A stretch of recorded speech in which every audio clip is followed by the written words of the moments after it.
The following thoughts and opinions we're going to discuss regarding this album are strictly of our own personal interests. We are not professional music reviewers. We encourage respectful discussion and friendly banter in each episode, but we do not condone and will not tolerate bullying or belligerence. You are welcome to take what we say regarding the albums we rate with a grain of salt.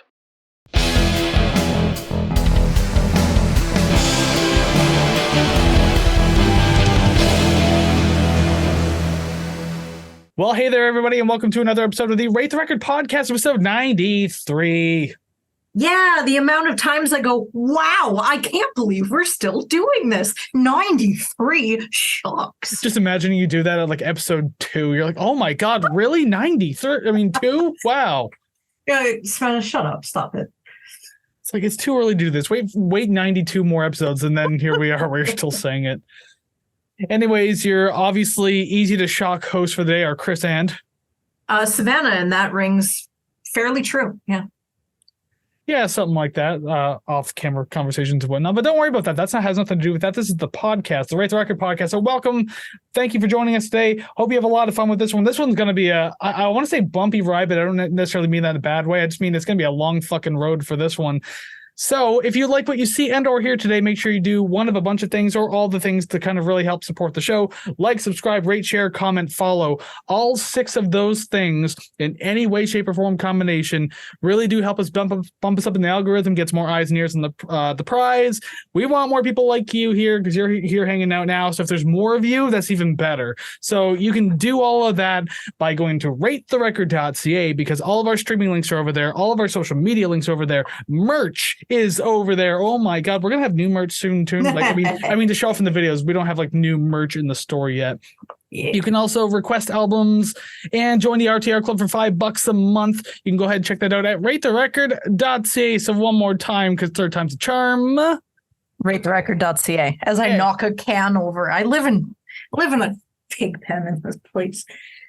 Oh, what is it called? Like introvert cups or neurodivergent cups, something like that, where it's like your desk has like cups all over that people aren't supposed to be aware of. Trust me, I have that too. You should see I have 5 cans around me. I had one empty can from earlier. I have a bottle that has sparkling water that I am distributing into a mug that I am drinking from. I have 2 empty ginger ale cans there. I have an empty water bottle here next to my full one. And there's a can over there too. Cool. Look at that. That's just how this kind of thing works, eh? Yay. But yeah, so once again, thank you very much for joining us today. And today is actually a request. We have another one going on. It's one of like 3 altogether we have in this half of the season. And today we've been asked by a listener named Allison to look at Carpenter Brut's 2015 album Trilogy. While I do enjoy receiving requests, and it's like, wow, something I haven't listened to. Can we start requesting things that aren't like 20 songs long? Your girl don't got that attention span. Like, she pulled it out for this one, but I swear for the future, I might not be as happy about it. Well, yeah, and I guess for the sake of transparency, yes, I do know this person. I've known this person for 15 and a half years, kind of been in a relationship with them for that long. So, I mean, like, yeah, I was aware this one was coming, and her and I actually saw Carpenter Brut live last year, actually, at the end of last year. It's funny. I don't want to give anything away, but I do want to say that the first time I put this on, because like my partner will listen to like EDM or, stuff a little bit more skewing towards this rather than just like rock music like I like. And he was very surprised that I was listening to it. He's like, would you go see this live? I'm like, yeah, it's pretty good. And you could just see that sort of hope in his face. He's like, really? You should have come with Allison and I. All 4 of us could have went to go see Carpenter Brut last year. Next time, definitely. I had never even heard of Carpenter Brut. The thing is, I bought her tickets for her birthday as a surprise. Like, her birthday's like in August, but like so it wasn't until like October, November or something like that. Yeah. But yeah, I bought her the tickets. Surprise. And I was just like, I don't care. I'll go and enjoy myself. It's live music. Yeah. Why not? And I had a great time. Yeah, right. I was listening to this going, okay. Because, you you like a genre, but you like a subgenre a little bit more. So listening to this, I'm like, this has a lot of traits of things that I like in other stuff. So I'm getting one step closer to finding a genre that encapsulates 100% of what I like. It'd be like heavy bass, saxophones, and I don't know, just Miami in the 80s. I love it. Oh, so this much. is definitely pretty damn close to it. So yes, Allison chose, the listener Allison, the one I happen to know very well, chose Carpenter Brut's Trilogy. And before I go any further on that and say, yes, it is a request, to those of you who've been here before, you know that we do requests. So, hey, thank you for coming back and enjoying this one with us. Again, it's going to be a long one, so buckle up. And if you're new, really buckle up, because if this is your introduction episode, this is going to be a long one. We haven't done a super long episode since like 9 Inch Nails Year Zero. That was like nearly 2.5 hours. Oops. Yeah. Anyways, you probably need to know what we do here on the show. So each week, Savannah and I will choose an album, be completely at random, whatever the hell we want to choose. And that's the vast majority of things you'll hear. We also do albums hitting anniversaries, 10, 20, 30, 40 years old. Doesn't really matter. We talk about those too. And requests like today. But regardless, we will take an album and we'll discuss it at length from front to back. We rank the songs and then we rate the record. I have no idea where I'm at. Whatever. I participated. A smidge off, but I will absolutely accept it. No points off. I don't get a gold star, but I will settle for green. I made you one out of aluminum foil. Excellent. Thank you. At least it's shiny.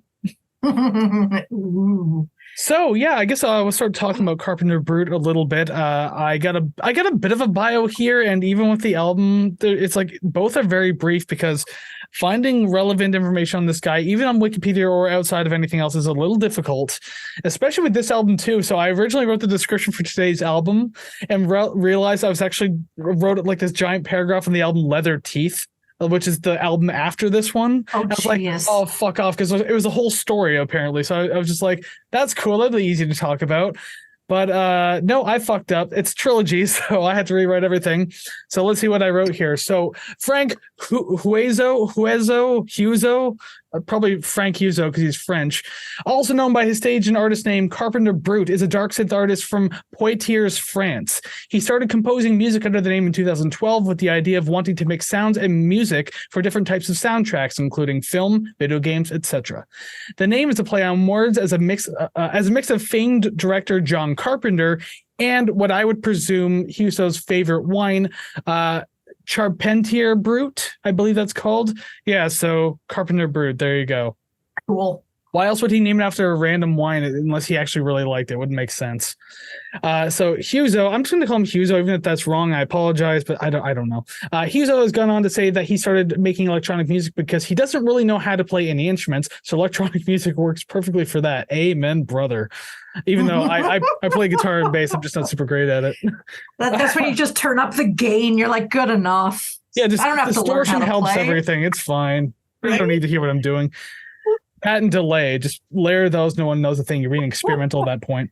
So today's album, Trilogy, is technically a combined effort of the first 3 EPs released between 2012 and 2015. It was made into one official album as of April 2020. He produced the album himself and released it under his own label, No Quarter Prod. Despite having only just started releasing music, he made his label in order to keep control of his image and art through the Carpenter Brut project. 2 songs from this album, Le Perv and Roller Mobster, appeared in the soundtrack for the game Hotline Miami 2, which I played both Hotline Miami's. They're fucking awesome games. If you like this music, you'll love the soundtrack to those games. Holy shit. Is it like racing? No. I've heard of it. You'll have to look it up because I'm going to sit here and talk about it all day, and I don't really have the time for that. They're fucking awesome games, though. The music video for Turbo Killer also did really well amongst the fan base, and the reviews are very hard to come by with this album, but user ratings on Album of the Year scored at an 82 based on 134 reviews as of this recording, and Sputnik Music gave it a 4 out of 5. I couldn't find any fucking thing else. It's not a Metacritic. Our somewhat chums over at All Music didn't do anything. No B tier from Entertainment Weekly. I couldn't find a damn thing. So, do you know how Allison knows? Hotline Miami. Okay, that's it, eh? Because the music on that game caught her attention while I was playing it, and then she listened to the soundtrack on her own. She found Carpenter Brut. I believe she found the band Perturbator, which we also saw live open for Health. So I mean, there's just banger after banger on the soundtrack. It's like an awesome video game soundtrack. It legitimately is. It's amazing. That's the awesome. game is kind of like simple, but yet challenging. It's like a one-shot death and just constant like death cycle type game. It's so fun though. It is so fun, and I like the animation style too. It's different, kind of like old GTA, like from like top down type view. Oh, I never played GTA before GTA 3, and then even then I just drove around because I didn't understand the game because I wasn't allowed to play stuff like that, right? And then GTA 5, we go crazy. Violence. Ooh, right? Okay, so we're about to jump right into this review, but I'm going to list a couple things here. So this is like, I think, the third instrumental album we've ever done, because there was Animals as Leaders and Krungbin. Oh, yeah. I should have spaced those out a little bit. So there's the Animals as Leaders card, and now waiting a few more seconds, we did Krungbin as well. So just on the video version, that way I can get both cards above the head. You can't have them too close together. You have to have them like at least 10 seconds apart. Anyways, there you go. That's a little fourth wall for you. But yeah, we've done 3 instrumental albums now. This is the third one. Reviewing this one was kind of difficult for both of us. Because it's 18 songs long. It's just intense, like darkwave electronic music.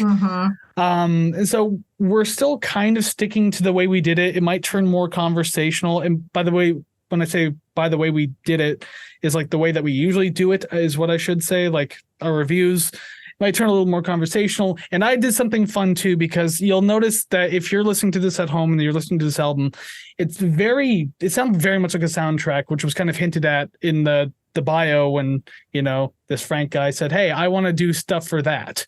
And he obviously got 2 of his songs into a video game. So I did my own plot synopsis for this movie, like an imaginary movie in my head, and this is the soundtrack for it. So what's going to happen is every 3 songs, I'm going to give you a chunk of the plot synopsis to have the story progress, and it's going to keep the viewers on edge, and they want to hear more. I am so glad that you are up to shenanigans this episode, because I am not. And after last week's food offering, I feel like we need, dinner and a movie. So we got the dinner and here's the movie. So I like it. It's teamwork. If there's any couple out there watching Rate the Record for date night, first off, why? You're bound to fail. And second off, the cars going into Carpenter Brut, it was probably like the best match you could do right now. Yep. We live to confuse. Exactly. Feel how you will about it and let us know how did the date go. Well, while you're doing that, it's time for us to actually start talking about this album. So, song number 1 out of fucking 18, Escape from Midwich Valley. Okay, so excuse me. Just as you said, it was a little difficult to review this album. I mean, at the beginning, it's like, oh yeah, this part, that part. But then by the end, I'm down to like one sentence going, yeah, this is crazy. Or yes, I like this. This one, I got a lot of words. So this song makes me feel like the intro to this makes it feel like an intro to a movie where you're not sure if if someone's going to die in the first 10 minutes or not. Now just a question before all this starts, because there are a couple times, well, more than a couple times in this album that it happens, but does anyone else get massively creeped out by like television broadcasts or radio broadcasts and songs? It feels like someone's hijacking the signal to what you're listening to, and oh my God, it makes me so uncomfortable. So we're off to a great start. It gives those real War of the World vibes, eh? Or like the whole like Max Headroom hijacking the TV signal. It's spooky. I hate it. Well, it could very well work for the story that I've produced for this album. Which again, I'm not going to tell you the part 1 of the story until after the 3rd song. So we got a little bit to go. But who knows? Maybe like if you, Savannah, or anyone else listening to this have like your own visuals in your head too. Like you build your own story just like I did. I have a very active imagination. I have the imagination of like a 10-year-old. Okay. I can do this. Oh, shit. Yeah. I don't have a running story, but I do have independent little glimpses for particular songs, maybe about 10 of them. So Yeah. Yeah. So I'll just get the note, obviously note at the top, and I already kind of said it. Like, this feels like the soundtrack to like an 80s like action or horror movie, or like some sort of weird combination of the two, maybe even kind of sci-fi. This is a good track to kick everything off because it feels like a good intro song. It takes about 3 minutes for the beat to finally kick in, like 3 whole minutes of just like kind of building a little bit, but then the actual song kicks in. I really like that. I thought it was cool. It actually, this song kind of reminds me of the music to the intro to Friday the 13th Part 3. Yeah. It is just like, because if you watch the first 2 Friday the 13th, you wouldn't expect the intro music to Friday the 13th to be so danceable and like I don't even know how to describe it, but it's like this song reminds me of what I heard then, so it's just hilarious. I'll take your word for it because I've never seen that before. But going on that vein, I did note that I really like how this sounds like a Halloween haunted house. I really like when it picks up. It is sort of danceable, but in like a strange 80s goth way, where it's like you just sort of sway a little bit. And you just kind of, you hit the downbeat, you kind of do whatever your body wants to do in a low energy way. I love it. After that, it does slow down, and I thought it was going to be the end, but then it picks up intensely and feels like you killed all the bad guys, and then they come marching over the hill in droves, and then like that's terrifying. Yeah, you're fighting one guy after a hard-fought battle. He's dead on the ground. You're like, yeah. Yes, wipe sweat off brow, blood off the corner of the mouth, and then you look up, and then Yeah, and you get, for some reason, there's a sun behind them, and all you get is their shadow, and oh my god, that is exactly what I pictured. You're getting your own visuals now. This is good. We can have we're gonna have 2 conflicting stories, but it's kind of great that in this sense. Yeah, this one felt like 4 minor tracks in one, but I'm totally fine with that too. Good start to the album. Dig it.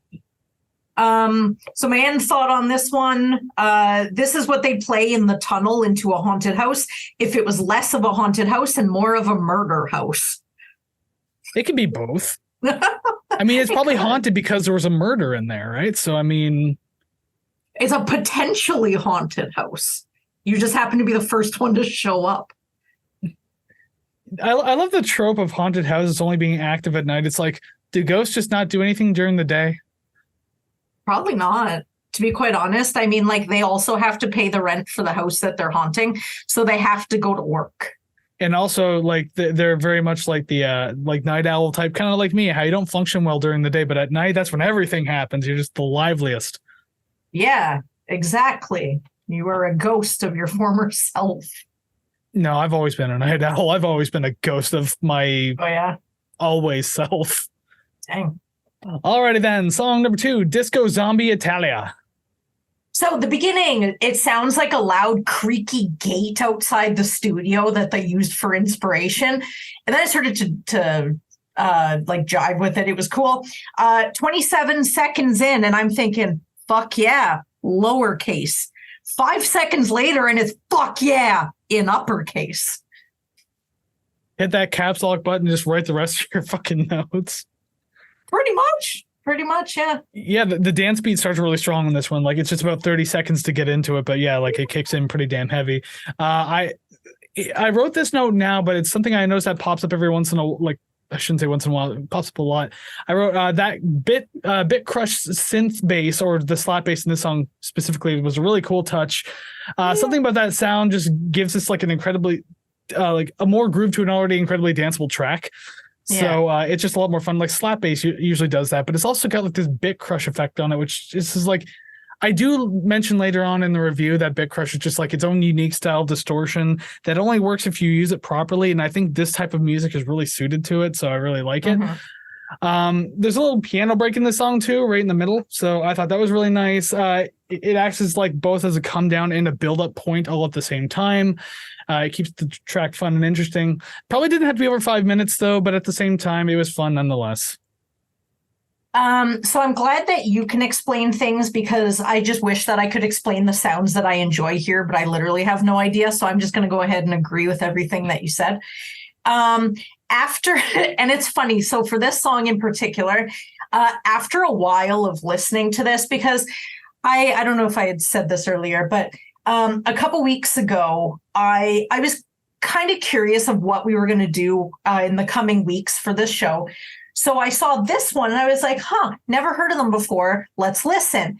And I listened to them before I fell asleep immediately, not indicative of the type of music that's coming up. Trust me. And I listened to it while doing some housework. It's just sort of background stuff, right? So it's in my brain. So by the time I actually sat down to focus on this, to do the show, I'm listening to this song and I'm like, this kind of sounds familiar. And I'm trying to place where I'm trying to reference this song because I subconsciously took it in all of those times I was listening to it before. So this song I've listened to enough that it has begun to like refer to itself. Oh, yeah? It's weird. Yeah. Like I'm listening to it going, oh, that melody is really familiar. And then I listen to the song again and I go, this melody is really no, it's just because I've heard the song before, you dummy. I can only imagine that means it's going to score somewhere higher on your list. I hope so. There's 18 songs. I hope so. Yeah. God, this has to be like one of the longest albums we've done. Like I know Blood Sugar Sex Magic was like 17. Yeah. I liked this one. Year Zero was 16. This has got to be like the longest.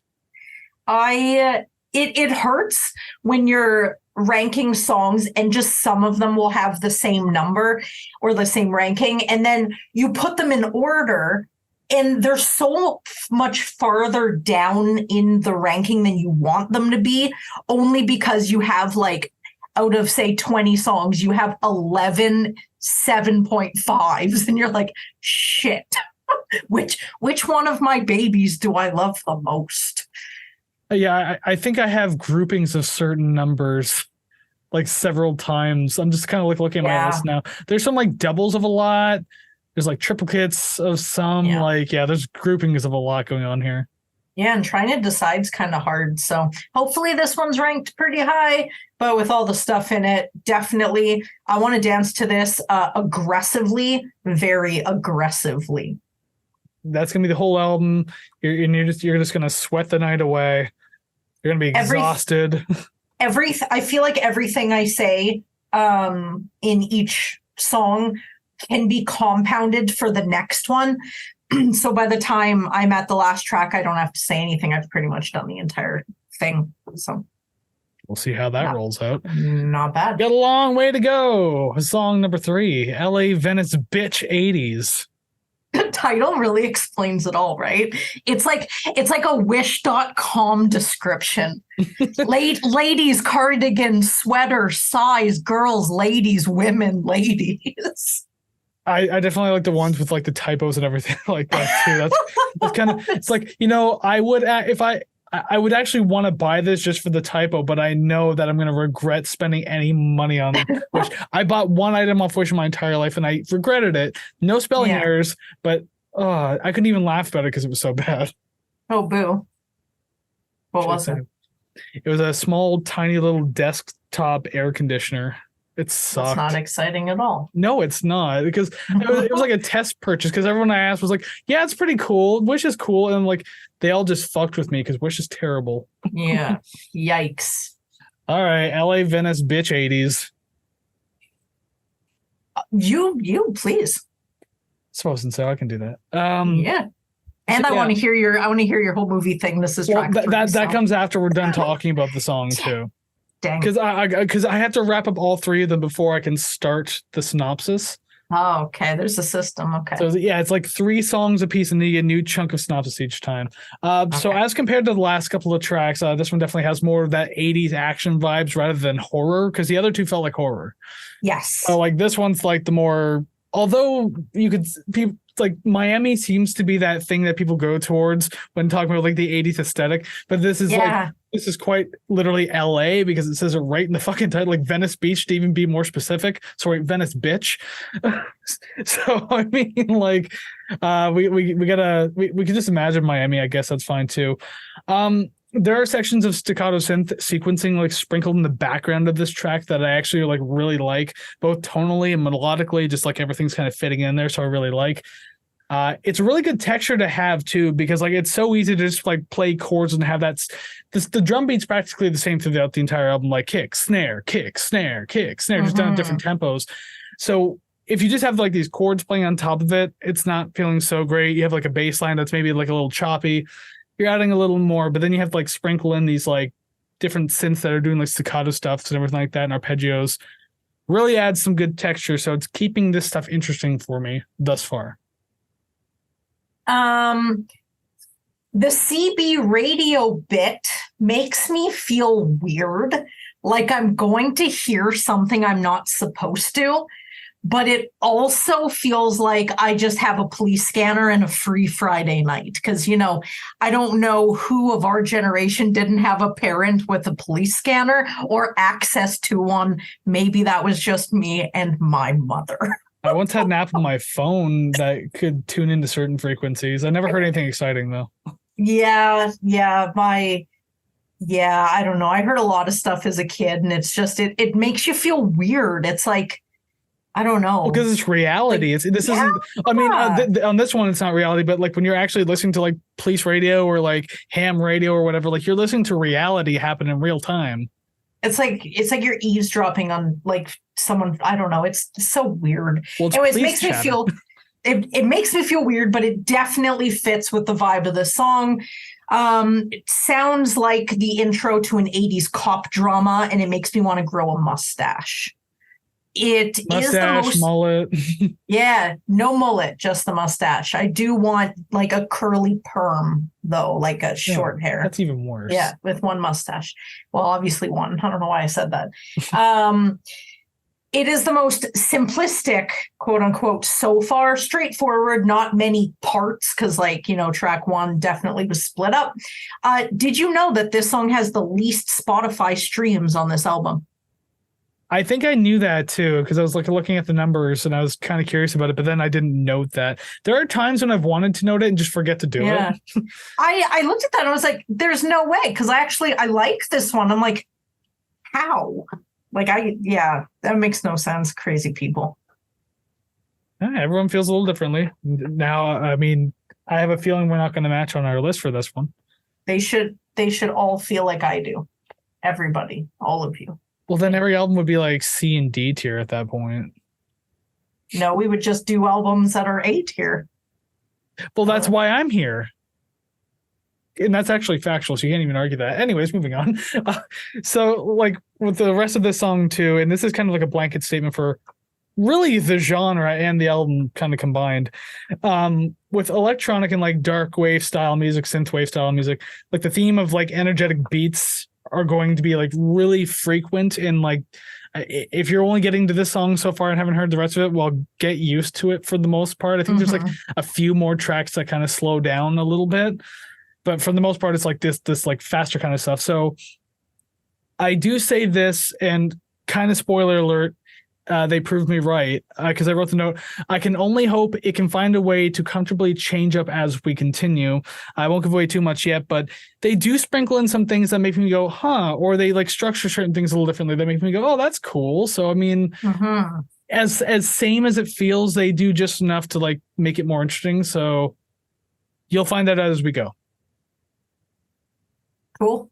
I got nothing else for that one. Okay, time for my first part one of my plot synopsis. All right, I've been waiting for this. So yeah, obviously, like I'm getting a lot of visuals to these tracks, and like when I first started doing this, like this plot synopsis, I didn't intend for this to go as long as it did. I was gonna do it just for here, or maybe at the end, and just be done with it. It was gonna be quick. Yeah. But then every 3 songs was like, fun, I kept like more of the story kept coming to my head as I was listening to the music. I was like, okay, I'm going, and I did a whole fucking story. Although this is just synopsis, obviously tons of details were left out because I'm not writing a story. If you want me to, you got to pay me to do it. Yeah, I was just going to say, go to Ko-fi, $5 a month to read Kris's manuscript. I'll throw this out there before I even say anything too. When I will compile all of this, probably even to the best of, maybe put it on Ko-fi too, for them first. I'll compile all these synopsises and just like make it one clip itself or a video or something like that. I know it's just a synopsis, but if any animator out there actually wants to take a stab at animating anything I'm saying, like literally, like message us and we will talk. I'm not even kidding, because I mean, I can give you work too. I would love to see this shit in action. Yeah, you have like a lot of creative liberty here because I only give certain details, right? All right, so at first I was like, there's a couple different stories that merge into one in this one. So my story so far. Some students at the local Midwich Valley High School decided it would be fun to try some occult stuff to scare the new kid. Little did they know, they opened a portal to hell and evil spirits and demons have started pouring out. As demons begin silently making their way into the town's outskirts, our protagonist, Jack Trilogy, is a sexy, slick, hairy-chested, sparkling, mulleted ass kicker hired to kick ass in the name of ass kicking. Jack is going about his business and kicking ass when he starts to realize something is wrong and maybe has something to do with the sky turning red. End of part. So you said like sexy and mullet. All I imagine is Patrick Swayze in like tight blue jeans and cowboy boots, if and that's like who you want, and a plaid shirt with the sleeves ripped off. And what else did you say? You said like spirits through the town or something. Yeah. All I imagine is Harry Potter for some reason. So I imagine Patrick Swayze in Hogwarts. That is not at all where I'm going with this. Let's do interpretation until we get some sort of visual, right? You're definitely going to get more as we go. I'll tell you more after. Part 2 comes after song number 6. But for now, song number 4, Waking Up the President. I am immediately unsettled. Sometimes, oh my God, it's like when you're trying to talk and breathe in again, where you're like, you talk like that. It hurts me so much. But it's not easy.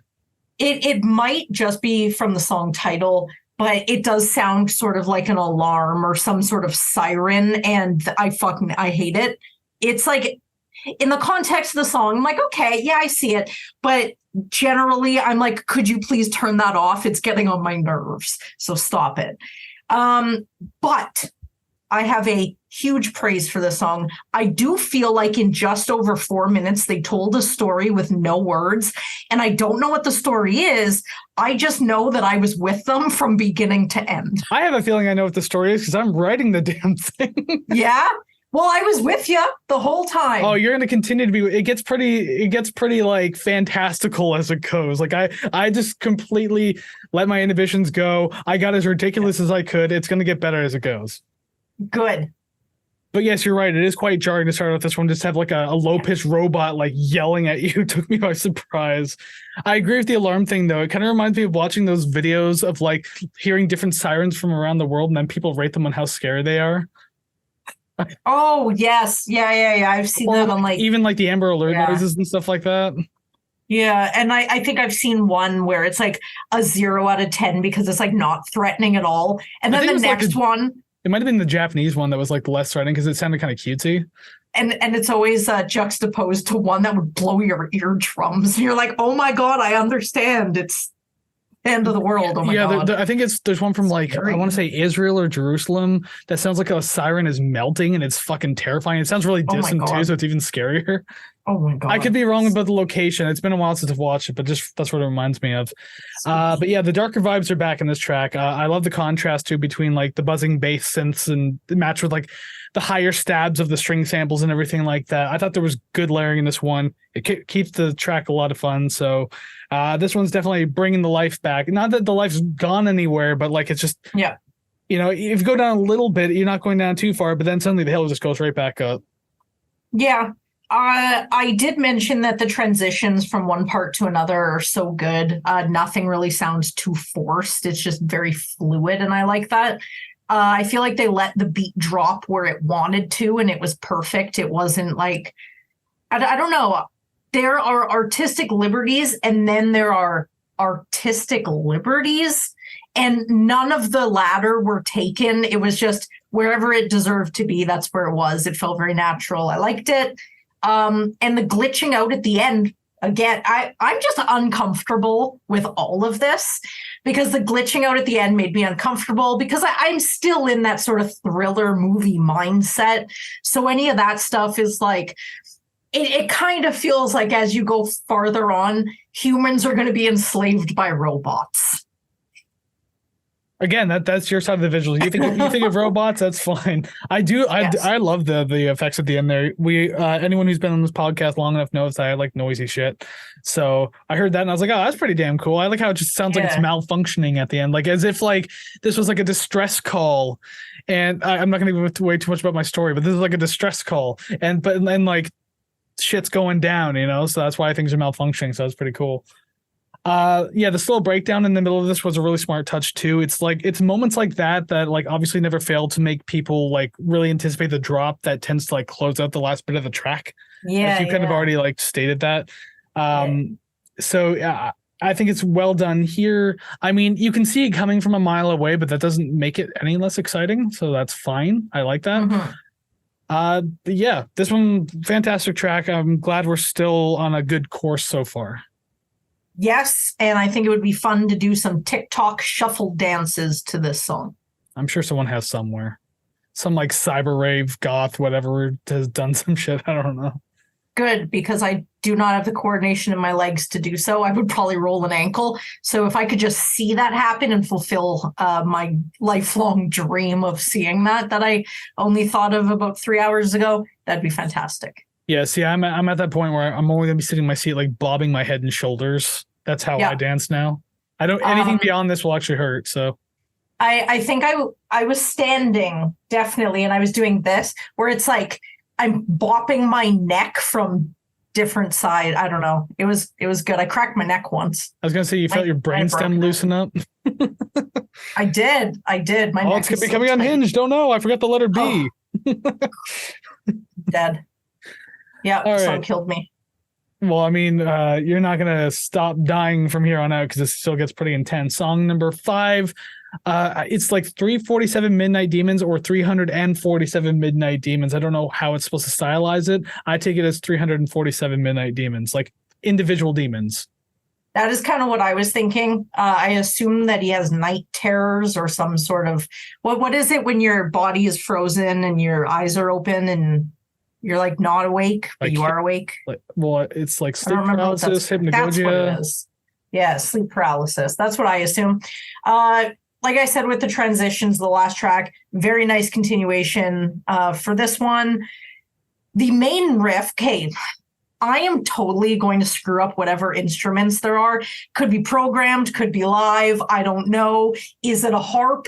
Is it a piano? I don't know. Could be somebody patting the ass of a goat. Who fucking knows? But the main riff, which I assume is an overblown guitar, maybe with effects, sounds like a lawnmower. And it could be a lawnmower that sounds like a guitar. I don't know, but that's what I got. So I got waking up in bed, opening my eyes, and listening to this outside my window. Yeah, I just imagine them bringing like a John Deere into the studio and just holding a microphone up to it and just like revving it and shit. It's the riding one too. Oh my god. Yeah, well, that's what I'm picturing too, like the Hank Hill style John Deere riding mower. Yeah. That the glitchy ending from the last song like bleeds pretty well into this one. So it kind of felt like it was becoming that leading melody, the one that you were just kind of describing. So that worked really well. I thought it was like a good, clever compositional choice. It's still exciting by now. Like I thought I'd already be tired of hearing songs like this, like fifth time over and over again type deal. Like not so much has changed. It's been like the hard pounding beats, but it's still really fun to listen to, and it's still really fun for me to make up this story as I go along. So I mean, like I guess I don't know if that would count as a bias, because it's not like I could do this with another album where it's like, especially if there's vocals and there's someone kind of like telling me the story, I can't make up another one when I'm clearly hearing what they're trying to tell me.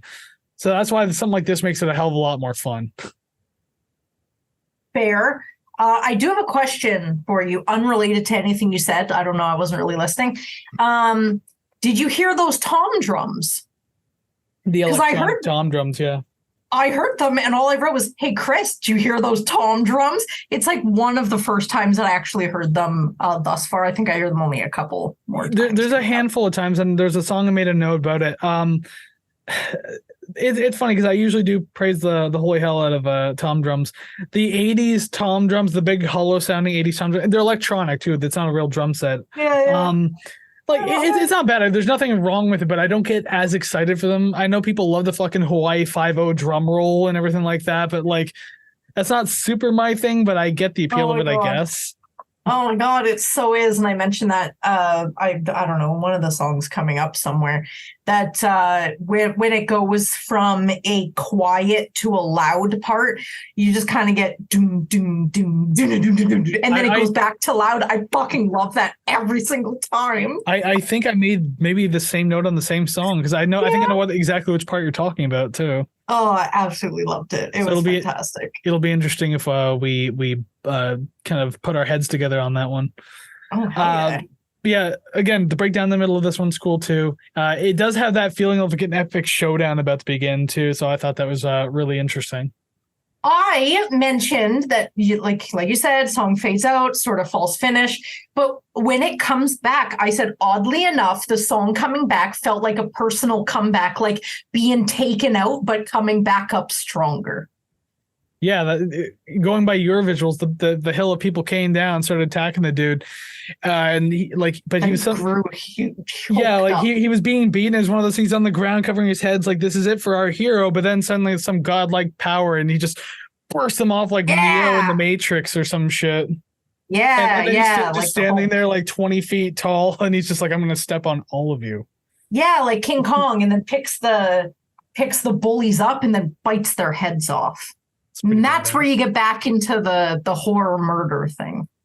All ties up together. Yeah, you just break apart their limbs and make a popsicle stick bridge out of their bodies. I mean, like, there you go. That's badass. You need marshmallows to stick them into, though. Yeah, I guess so. That's fine. Just go find some really big marshmallows. They're very clearly easy to get when you're 20 feet tall. Of course. It's funny because I'm trying to describe other visuals that aren't part of my story because I'm not trying to give anything away. So like while you're describing things, I'm like, okay, I'm going to go on with this story because mine's already written now. So it's all good. Yeah. You're like, let's make her extra wrong and tell her how good my story is, which I'm really looking forward to. Hey, I'm writing a B story at this point, so it's fine. A B tier story, if you will. Excellent. Song number 6, Le Perve. Yes. Okay. So I don't have much for this one. So I'm just going to whip right through them because it is a lot just imagery for me, I guess. So this one, I imagine this playing as the male lead walks into an underground dive bar looking for someone, but being mystified by the goings on he sees. Is he looking for Le Perve? Maybe, which isn't like the back room, but he's got to walk through everything to get there. This one feels dark in like emotional tone. The end does feel like a breakthrough, and I wonder if the next song will be lighter in feel. And I was glad when it was over because at certain points I did want it to end. I don't know if I really wanted it like I don't know. It felt a little long in some parts, but aside from that, I don't think I scored it. I mean, badly, I hope. Oh, anything less than a 10 is badly in our eyes. 4.1. Yikes. I've scored terrible songs higher than that, so that would make me feel really bad. It's not, trust me. I really like the bassiness of this track, and I know that's kind of a weird thing to say considering a lot of the album has like these buzzy, bassy tones, but I think it was done well here up to this point, so I really like it. I make a comment about the Bit Crunch synth sequencer. I thought it was fantastic. It's like a little detail, and it's not even really a driving part of the song or anything, but like it sounds so cool and matches the atmosphere like perfectly. So, and it was, I mean, it's kind of driving. It's a little quieter, I guess. It wouldn't be like right in your face, but it's definitely like what I thought was a really fun part. So I like that. This song felt a little more thrilling to me. Some of the instrumental choices were really well done. It added intrigue and just like an overall sense of excitement to the album at this point, which is again, a little weird to say considering that everything's practically been exciting up to this point. Yes. But yeah, a very grand ending to the track too. It's like the last minute or two of the track. Very wide and loud synth strings, just like really making this track feel like a huge space. Like production wise, it feels like a huge space. Like I know in different albums I've mentioned, like, oh, the soundscape, you got to use this and that and fill it out, and like don't make it sound so tiny. Don't be this tiny band in a huge space. Well, this is one guy filling out the entire soundscape by himself, and I think it's fantastic. It's funny because I think I may have looked him up today or yesterday. It baffled me that it was just one person. Like clearly there's like a touring band, right? But like it's just out of the brain of one guy. That's crazy. Yeah, God, I can't remember the names, but on tour and like when I saw him live, he has a guitarist and a drummer from another French rock band or metal band, prog metal band. Mm-hmm. So yeah, it's him in the center of the stage with this keyboard, and like he had this cool design on the front of it too, like his logo. Then the guitarist off to the left, drummer off to the right, and like that's what he's got going along with him. But yeah, when it's in the studio, it's like I think it's just him. He might occasionally guest star some musicians. Like spoiler alert, there's a singer a little later on. And yeah, even the guitar work in this album is like just done by someone else too. Possibly the same guy. I don't know.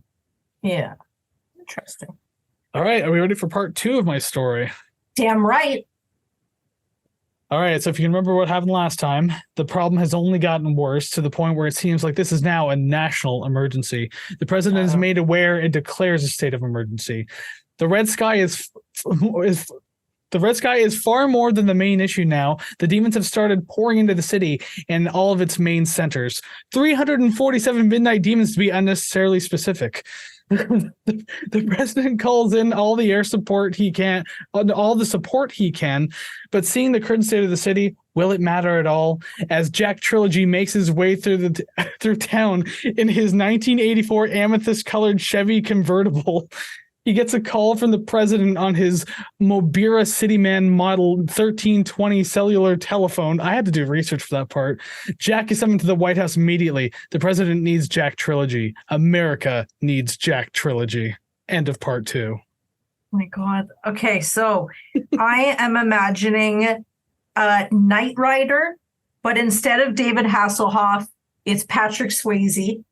That's your lead. You're just sticking with him? Well, obviously, like you can't, it's a movie. You can't just switch it. You can't do it like season 1, Will Smith's mom in Fresh Prince, and then it changes. No, we're not doing that. Anyways, Patrick Swayze, God bless his soul. And I'm just kind of imagining, like, because you say you pick up his like car phone or whatever. So I'm picturing that. But there's some of the verbiage you were using, you know, like, what like save the city or something along those lines. I'm imagining him also as Batman. Because he's getting the call from the president directly saying we need Jack Trilogy. Yeah. So... But I had to look up both of those things. I was like, what's a badass looking car from the 80s? And I found the 1984 Chevy convertible. Convertible. And then I was like, what is like a brand of phone that they would have had in the 80s? Like a cell phone, like those giant weird handbrakes. Then I found the Mobira Cityman Model 1320. And I was just like, oh yeah. And it's also cordless. Jack Trilogy is badass to be cordless. What kind of car did you say? 1984 Chevy convertible. And it's dark amethyst colored.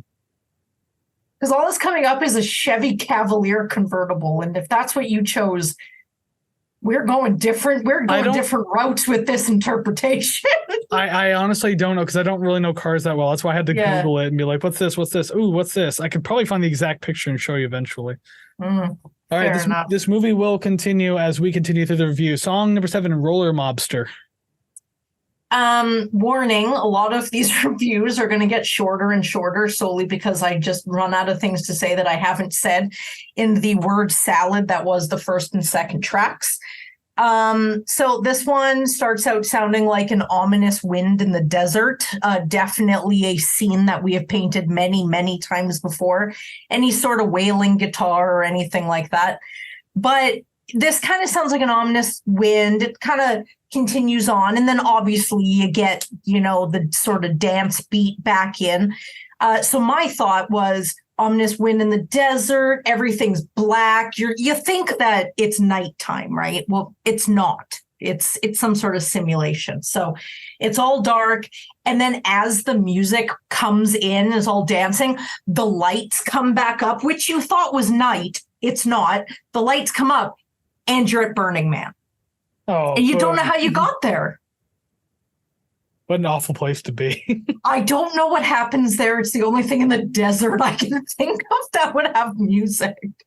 A bunch of tech millionaires go there, think that they're being cool and hippies for a couple of days. It's bullshit. It used to be a hippie festival, but now like tech millionaires are going there. It's like, oh, we're hippies, man. Anyways, we're part of corporations who hate hippies. Isn't that Coachella too then? Oh yeah, it's all corporate now. There's no good fucking festival. Even Lollapalooza, which used to be badass, is no longer badass. Yeah, it's the same thing happened to Woodstock, and what about Bonnaroo? I always thought that was grassroots, but I don't know if maybe it is. I don't know too much about Bonnaroo, so I don't know. Yeah, interesting.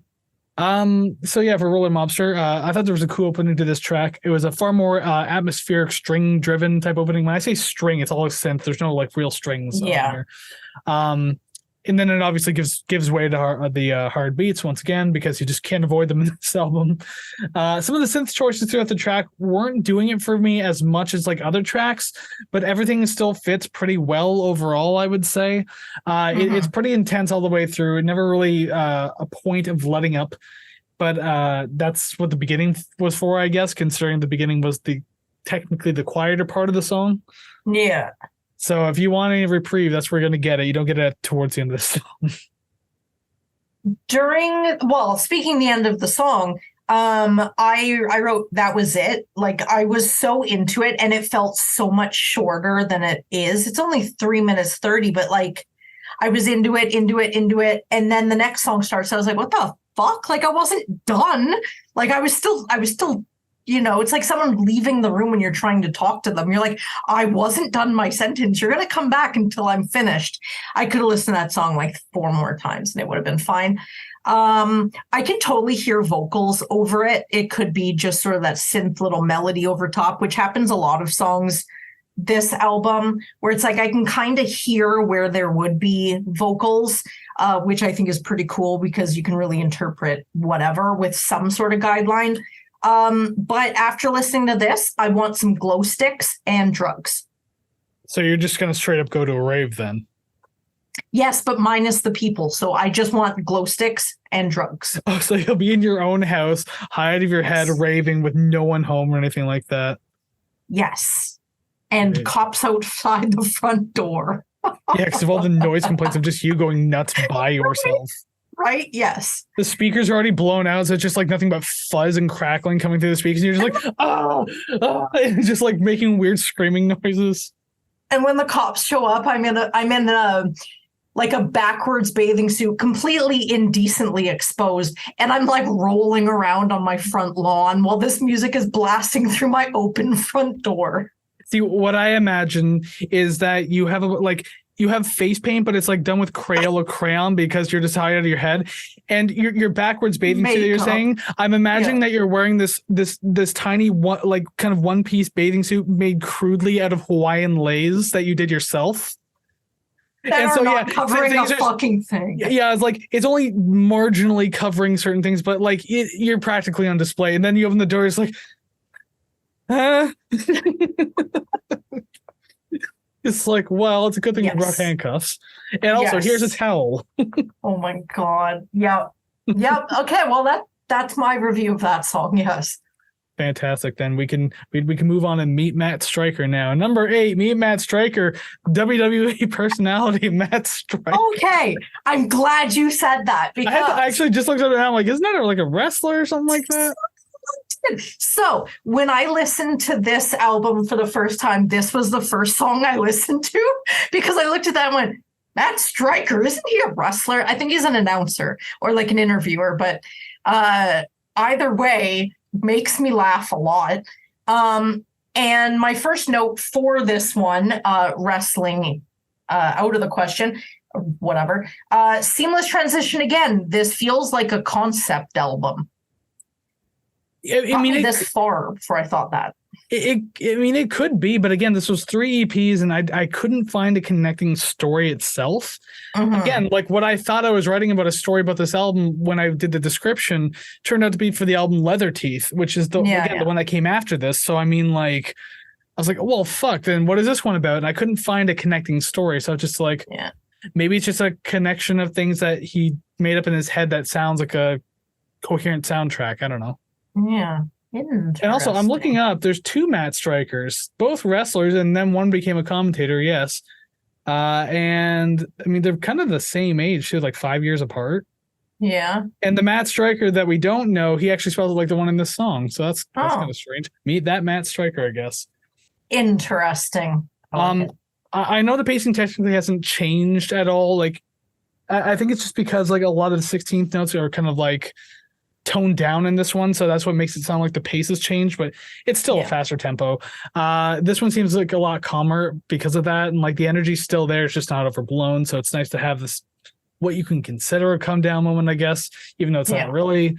I'm digging the touches of the guitar solo in this one. I thought that was cool, and it definitely gives you something new to enjoy.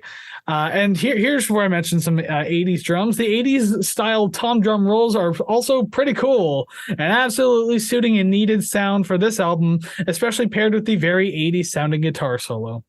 All right, so I'm just going to blast right through mine, seeing how you've said almost everything.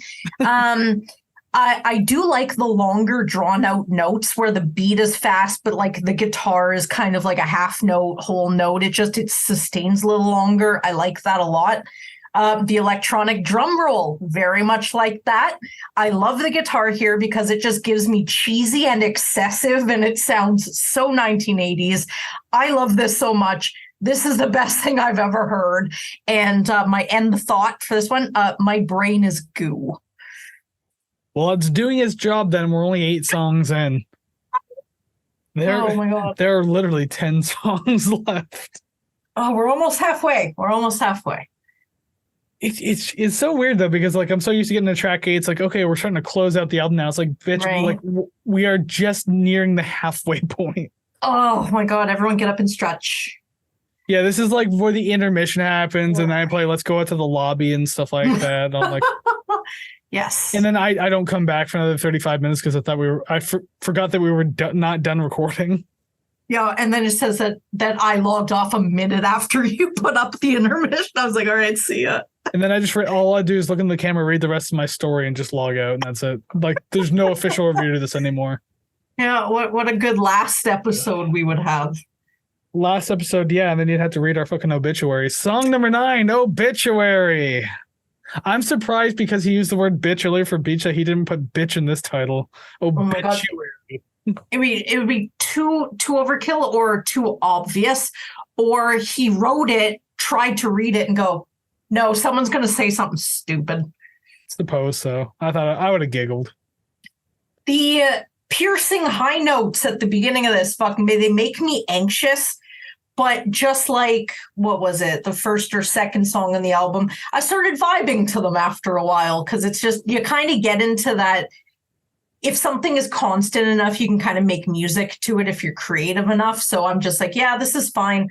But the vocals, quote unquote vocals, I don't know if that's just sort of a synth melody to kind of make it like mock a voice, reminds me of Mr. Roboto by Styx.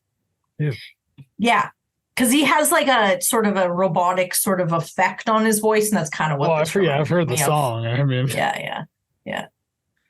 I thought you were going to say something about like Funky Town or something like that. Nope. Those electronic vocals in there too. No. Specifically Styx. This song, was a good time for a come down, I thought. I mean, there was a slower pacing in this one. Slower pacing and atmosphere overall of the track. So I would consider this one to come down, but again, it's really hard to do that on this album. And yeah, I do like that synth voice that kind of like pops up and through the track. It's a good touch.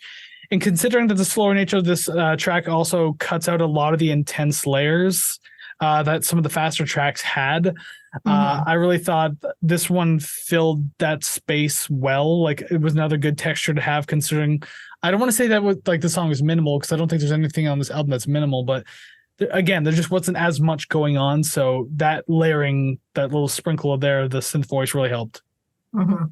I don't really have much else to say about this. I just started rambling. I did say just with this whole like synth vocal thing or whatever, and I do heavy not parentheses, whatever, Quotations? heavy quotations. Yeah, that's it. My brain is just melted from listening to this fucking album. So if I don't remember any words, it's just because they are gone now. But anyways, I was saying about those little vocal things. I do hate when there's like a voice that I can't understand. Like I feel immediately in danger. Now it's like, I was thinking about it. I was like, it's not when people like speak clearly in another language, whatever, that's fine, because I can tell they're not going to kill me. But if I hear like muffled voice or something and I don't know what they're saying, I'm just so scared that like if I listen hard enough and I start to understand, that I'm going to hear like death threats or I'm going to hear something terrifying. So it's always that like, maybe it's just the fear of the unknown that a lot of this album is really bringing out of me, and I don't like that. Although it's kind of like a thriller movie where you're scared and your chest feels tight, but you're going to keep watching. Like you close your eyes and then you peek through because you can't miss it. That's kind of how I feel. Like, horror is probably one of the most fun genres there are, because I mean, like, fear is such a strong emotion. So that's what makes people have fun in horror movies, or watching them at the very least, because I mean, like, it makes you feel alive. It makes you feel part of it when you're like scared shitless. Yeah. I mean, granted, so long as it's not jump scares, because jump scares just suck. They ruin the movie. Yeah. You need like good horror. I don't watch a lot of like scary movies, horror movies, but the ones that I do like are like psychological thrillers about day-to-day things. Because if it's like supernatural, I'm like, werewolves don't exist, this is stupid. And then I just think it's the whole thing's a joke. But if it's like even Poltergeist, it was so old, but it has to do with a TV, something everyone has in their house. Fucking to this day, I'm just like, no, I'm not going to look at TV static. No, thank you. It's too weird. But it's just, it puts me off. And that's kind of where I'm at with this entire album. And I'm done with this song. Well, he wanted to produce like horror style things, like soundtracks for like video games and movies and stuff. So I mean, like, if you're being affected by it, that means he's doing his job, and he's not even hired to do it. Yeah, well, just stop. Don't not release albums though. I actually kind of like this, so just do both. Well, I mean, go listen to his other albums. Like, I've heard the Leather Teeth album, and I mean, that's pretty damn cool. Like, there's an actual story you can read up. He wrote the story to it, like kind of a synopsis, like I did, and you can just see what the album's trying to say there. And it's very much 80s horror inspired as well. And then watch next week, I show up with a review to that album, and you're like, okay, so we're doing so and so, and I'm like, shit, we're not doing Carpenter Brut again. Minimum 6 months, minimum. Come on, I'm like, come on, god damn it. All right, we'll move on to song 10, but not before I give you part 3 of the Jack Trilogy story. Okay. All right, so continuing on. Jack Trilogy makes it to the White House, but it looks like it's too late. The building is standing but crumbling all around. Jack attempts to enter the property, but is met by a handful of large midnight demons. Surrounded, there's only one thing he can and wants to do: fight. Jack begins to battle the demons in an awesome and epic 80s montage style fight. It's so unbelievably cool and mind-blowing that I won't even bother describing it, because no words can do it a crumb of justice. As the battle wages I fucking love that description. As the battle wages on, Jack starts to become overwhelmed. As much as he is a kick-ass ass-kicking machine, currently kicking all the ass, these are paranormal forces. Nearing the jaws of defeat, a man drops from the sky, sending a shockwave out and making the demons scatter. It's Matt Stryker. As the demons scatter, the 10-foot-tall man cloaked in steel muscles tells Jack what happened and that they have the power to close the portal once and for all. He bestows an ancient power called Acto Temporal de Dios to Jack. You can translate that if you want, because I think the title is hilarious on that one too. He bestows the power to Jack in his sweet Chevy convertible in case anything happens. Just then, Matt Stryker explodes. That sucks that he died so suddenly. Seems like he could have been a cool guy. Mourning the loss of his very brief best friend and heterosexual power partner, Jack realizes it's now up to him to save the United States and even the world.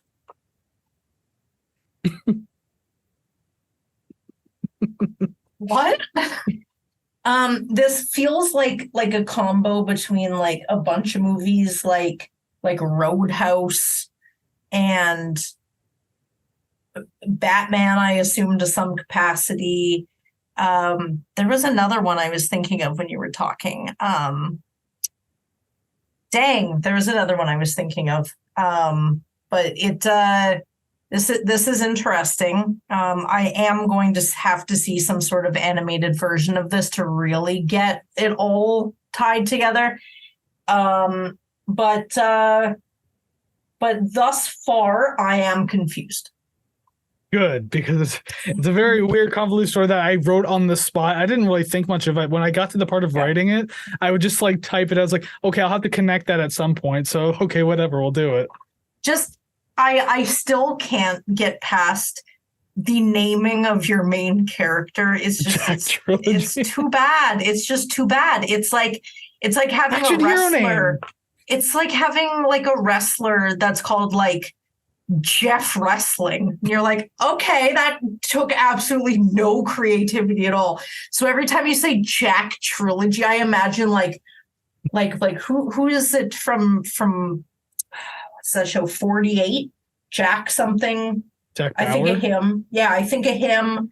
Then I think of wasn't there like some sort of action guy, Jack Ryan or something? I'm just thinking like an amalgamation of like a dozen people to sort of fill out your whole idea. Well, that was the kind of thing. I picked a very bland name and then just Trilogy because that's going to look great on a movie poster for the album that's just called Trilogy. So boom, that's what works. It's like, it's like the Bourne Identity and you have Jason Bourne. I mean, yeah, I thought of that too. That's actually a thing that I've seen. I've seen every single Jason Bourne movie. Difference is my story's better. Song number 10, Looking for Tracy Zoo, I believe it's pronounced. There's a capital T in there, but I think the T is probably silent. Tracy Zoo?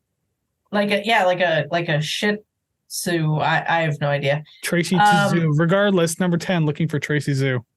I guess this is another disclaimer. I'm just going to keep saying this. I think that at a certain point, I'm just going to like stop reviewing song by song because like I can only repeat myself 66 times and we are going on 65. So again, this song has obviously wailing guitar. It is kind of like a sort of longing. Again, I like the mimicking vocals where it's just synth notes and it kind of feels like vocals or lyrics or whatever. I like that a lot. And I realized that it took this long, that I love doing this podcast for stuff like this. Things that I wouldn't find by myself because sometimes I'm too narrow-minded with my musical preferences that, like I was saying earlier, the broad genre of like EDM or sort of electronic music, I'm like, there's stuff that I like, but like I'm really particular. And then when I find something so far down that vein that it matches so much of what I like, I'm never going to go down that vein so far to find it. I'm just like, yeah, it's a waste of time. But having to do this, like doing Rate the Record to me is a requirement. So I'm like, okay, I have to listen to this, whether I like it or not. Then I come out of it really liking it. And then I'm very upset that I have another back catalog that I have to add to a list that I'm never going to get through. So God damn it. That's like me with TV shows, and I just gave up on a bunch of shit because it's like I'm never gonna. I think like the most recent shows I've ever finished was like Breaking Bad, and I can't even technically say Walking Dead. I stopped watching after season 10, but Breaking Bad I finished. So I mean, like I think that's the last TV show I ever finished front to back. Dang. And maybe Joe Parra Talks with You. That's another one I finished front to back because that's an awesome show. Yeah, very peaceful. But as for Tracy Zoo over here, or Tazoo, whatever, I like that this track is also like slower than the others. We're still bringing like a good amount of energy. This has kind of already happened before, but I'm liking that it's still happening. I wouldn't count this one as a calm down on the point, a calm down point on this album. Or maybe I would, considering like the other, I said other songs kind of felt like that. So I guess it's really in that vein. So I guess that's a welcome feeling. That's cool. It's another track with great atmosphere. I mean, a lot of these songs have really good atmosphere to them, so it's all really cool. Something far more dramatic about this one too. And even though that could be argued for other tracks, because I mean, a lot of tracks sound dramatic in their own way. Although I think other tracks have far more intensity though, whereas this one's not super intense. So I mean, it kind of helps draw that back a little bit at the very least. So that's cool. And yeah, 10 tracks. I'm still not tired of this. Each track is just really interesting and alluring. So what can I say? There are some tracks I think coming up where you kind of get I don't know, a look back at some of the songs at the front half of the album where you're like, oh, this sounds sort of familiar. This sort of sounds like this, but it's like, I don't know, they feel like more transitional tracks, but aside from that, everything sounds pretty different from each other, and it is really easy to keep attention through this entire thing. So it has my attention as well, at least. And that never happens. And as I did mention earlier too, like this album does something really good where it occasionally sprinkles in some new things in certain tracks, not all the time. Even coming up, there are a couple of new things that'll pop up. So I think that's pretty interesting. We already got some of it already. So yeah, it's just kind of like, oh, what am I in for now? Like you're going to get a lot, more or less a lot of the same what you've been getting. Although the difference is it's fun as compared to other albums we've done where it's just like, please just I'll eat a fucking bullet now. Yes. Whereas this one, I'm not feeling that. There are tracks coming up where I'm just like, okay, it's feeling like a little much. It's not getting me as much, but I never like sunk to the point of like disliking what I was hearing. Fair. Now, I am looking something up only because you were talking about like, you know, other albums that we've listened to that kind of sound a little stale after maybe like halfway through the album or whatever. I did read an article that I cannot find. Oh, there we go. Okay, so I'm going to read you the title. Steven Wilson. No, where is it? Hold on. Damn it. I hate Why when do I they feel write. like I've seen this title? Because might have. He's been popping up on my goddamn Google feed so much now, and I'm so angry at you for it. My phone can hear me. Stop showing me that fucking man's work. Oh, Steven Wilson. I'm constantly disappointed by extraordinary guitar players that have got no concept of how to change their tone. I do agree. I do agree because there are albums that we do that fucking sound the same, but I know that all you want to say is that all his stuff sounds the same. Well, not even just that. First off, of course, that had to come from someone as fucking prissy as fucking Steven Wilson. And second off, cool your fucking jets, Dave Mustaine. Like, don't put yourself holier than thou above everyone. Like, fuck off with this guy. Seriously. I read that and I was like, I have to fit that in somewhere because at this point I just like aggravating you with news about him. Well, it's got to the point now where I even made a meme on our social media pages about me fucking not liking Steven Wilson. But the caption of the picture was Porcupine Tree. Porcupine Tree's pretty all right though. Yeah. And it's funny because I was talking to my dad and he got me sort of into Porcupine Tree and Steven Wilson and all that stuff. So every time there's a new release, he'll buy two. So he'll send me one and he keeps one. And I was talking to him recently. He's like, your copy of the Harmony Codex came in. And all I'm thinking is, yeah, I'm going to open that one up on the show. Hey, Kris, look what I got. And I open it. And you're like, I swear to fucking God. All ended. Oh my God, it pleases me. That's fine. I'll bring back Bob Dylan. He's not dead. I can resurrect him regardless. You know what? I'm gonna have to thicken my skin because if I can dish it, I should take it or I should stop the show. So this will be our last episode.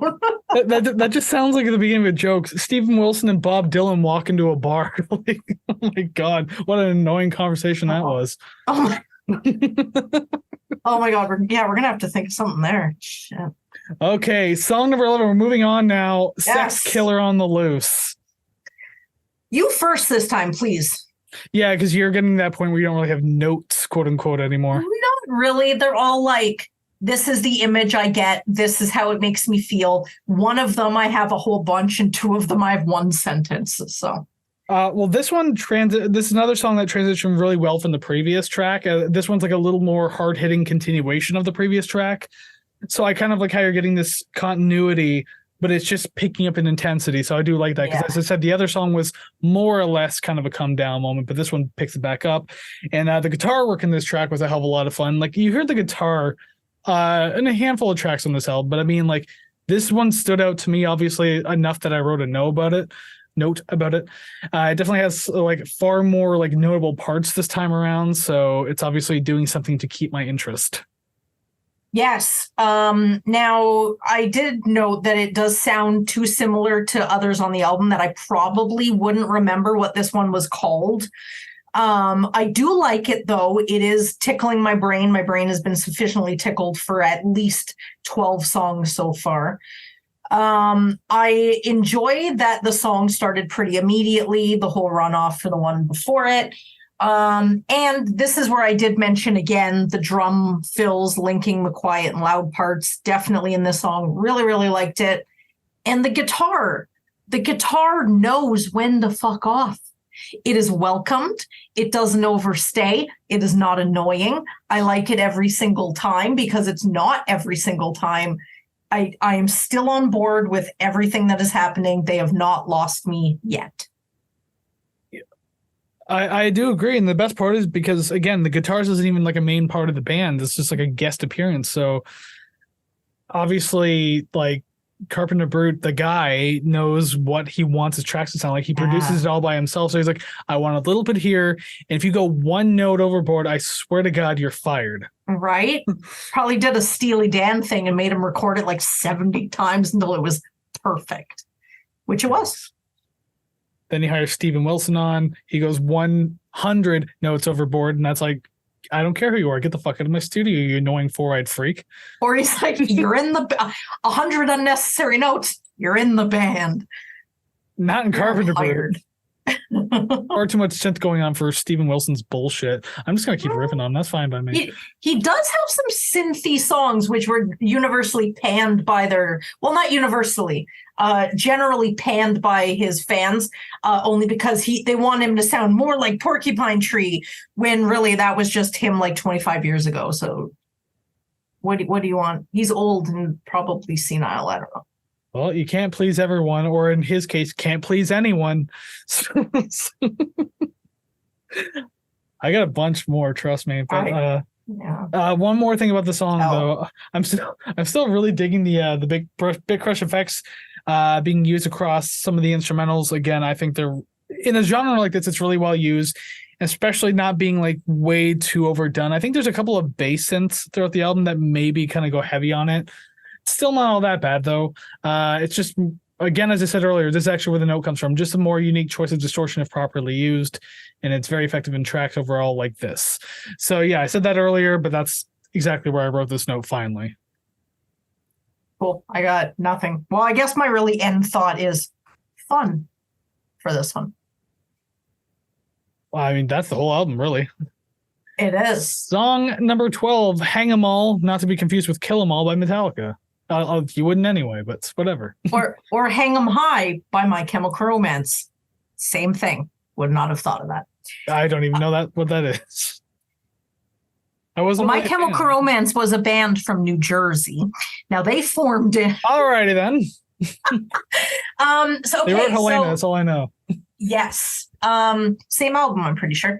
So anywho, now earlier in this, you said there are no strings, it's all just synth. So I did say harps, but it's just universally known by now. It's just all keyboards and that's it. So the harps or whatever they are at the beginning are very, you've been chased into a church, probably by a vampire. The piano sounds very like samba-esque, kind of has like some sort of like, I don't know, South American Caribbean dance feel, and I like it. Maybe I missed that part then, because I don't know, because you kind of alluded to the idea earlier that like it's hard to remember certain things about these tracks, especially because like, you know, we've only heard the album a few times at this point. So it's hard for me to like point at anything else, especially because it's all instrumental and just like they all run on the same beat more or less, just like kind of change it up a little bit. So I don't know. I probably heard it and I just don't remember, and I didn't really write a note about it. Yeah. So 50 seconds into the song, there's like a come down, which is like a cool little portion of the track that I really like. Again, there's a bit of tension there, but it also feels like there's some emotion being brought out this time around. So I thought that was pretty cool. It felt a little more emotional. I wouldn't say like really tugging on the heartstrings, but like as if something's going on. Mm-hmm. And then the louder, more energetic parts like really like accentuate that too, or maybe even are accentuated by the quieter parts, because like it just kind of drives everything back in again. So I think that's a really cool change up and mix going on in the song. The change up towards the middle is also super cool. It's got like that long drawn out like string chord part that we've gotten like over the last few tracks. I do like the return of the staccato since like punching its way through, especially in the bassier tones. Just I love that kind of stuff in this. I think it just makes it a hell of a lot more fun. Just as I said before, like a good texture to have in these kinds of tracks. I don't have that much insight, so I'm just going to go ahead and say that I didn't get that much imagery from this one. This one was strictly an audio venture. I did have to listen to it a few times before I had anything different to say. And even then, this sentence was what I came up with. So there's that. But this one to me kind of feels more like a montage track where we go over what has happened up until now. It doesn't really further the plot along much, but it's there to kind of remind you of where we're at thus far. I mean, yeah, I guess I can see where that is. Like when you say montage, I can kind of tag on to that, because I said that the ending feels kind of heroic in a way. A lot of it comes from like the mix of the mix of the chord progression and everything like that. I thought that was really cool, and a bit from the melody itself too. So I thought that was really neat. Definitely video gamey vibes, like what I would get from playing like Gunstar Heroes or something like that for the Sega Genesis, my favorite Sega Genesis game of all time. So when you remind me of that, it's usually a good thing. Good, because I don't know what that is. You don't need to. The thing is, I do, and it makes me happy. Good. You know what else makes me happy? Reading more of my story. Nice, please. Yes. Part 4 of the Jack trilogy story. Nice. Out of what? 6? Yeah, it would have to be. Part 6 is the finale. Excellent. Jack sees an apparition of his former best friend and heterosexual power partner, Matt Stryker. He is told that the portal opened from Midwich Valley High School, and that's where he needs to go to destroy the head demon and end this once and for all. Matt says the name Tracy Zoo before his ethereal body explodes. This guy has exploded twice now. You said in a school. How is this not Hogwarts? Well, I mentioned school at the beginning. Yeah. That's where they originally opened the portal. Yeah. So I'm tying it all back in. Yeah, it's Hogwarts. Getting into his sweet Chevy convertible that now has the power of Acto Temporal de Dios, which, by the way, just stands for a temporary act of God. It's supposed to be a joke. He's able to make it to the school in mere minutes. The supernatural energy surrounds the school as Jack is forced to fight his way inside through minor henchmen demons. There he finds a girl crawling on the ground. With her last breath, she said that the succubus demon has taken over the school and is in the auditorium. So that's where he makes his way, to the auditorium. He sees Tracy Zoo, the school's principal, who has now been possessed. She manages to flee the scene before Jack can start kicking her ass with his new magical ass-kicking abilities. Jack goes after her, fighting his way through other minor henchmen demons. His new powers give him occasional strength and extra durability that kind of comes and goes. You can tell where the comedy comes out in this. Jesus, I loved writing this. She runs off into a wooded area near the school where Jack follows closely behind. This turns out to be a trap as she controls the 347 midnight demons. Jack faces off in an epic battle with the 5 demons. Again, it's so epic that I would be a fool to even begin to describe the majesty of it all. Jack defeats the demons one by one as his powers begin to fade. He notices one of the demons absorbing the power of its fallen brothers. Growing in size and power, it snatches Tracy out of the air, who has been hovering this whole time. It absorbs her power. Almost done. The demon is too strong. It launches itself into the sky, leaving a weakened Tracy on the ground. Still having a portion of the demonic powers inside of her, Jack enlists her to do the right thing and kick ass with him for the good of the world and their souls. Wasn't Tracy on the ground hurt? And then Jack's like, get up, you weak bitch. You gotta help me fight. That's kind of actually, I wrote that part with one thing in mind. There's this meme from, I think, Speed Racer or whatever that old Japanese cartoon I've is. seen that, and the guy's crying. It's like, the crying won't do you any good. Anyways, get up. There's a lot of work to do starting right now. Like, I thought of that while writing that part. So he's just kind of like, this woman's like weakened, like her whole soul's kind of been sucked out of her body. He's just like, get up, you're fighting with me. See, what I was kind of picturing, like up until that point, I have no idea what the hell you were talking about because everything just got really wild. And for some reason you were talking about like the demons were coming out from the high school or something, but I just imagined them opening a manhole in the school and then it comes out or something. I don't know. But the whole thing at the end, I just imagine Tracy on the ground, you know, the typical like comic book woman laying on the ground, very elegant, even though she's bleeding and dying inside. And then it's just He-Man with his sword up, standing behind her. She's clearly not in a good way, totally hurting. And he's like, we must go. And she's like, I need help. See, that's the thing. Like, I made the story purposely way too fantastical, and then I just added a bunch of really dumb shit in there, which is like by the way, she was floating the entire time. Like, I made that a descriptor in the story. I think that stuff's hilarious. I like doing that. That is outrageous. I'm glad that it's not me this time, and it is nice to see what you are capable of and how I don't know how much brain rot you let out. And right now it's a lot. I have a near endless supply, so the more I can get out, the better. Song number 13, Division Ruin. I literally have one sentence, and it says, it feels like an appetizer, if you will. And that's all I have to say about this song. What does it have to do with anything?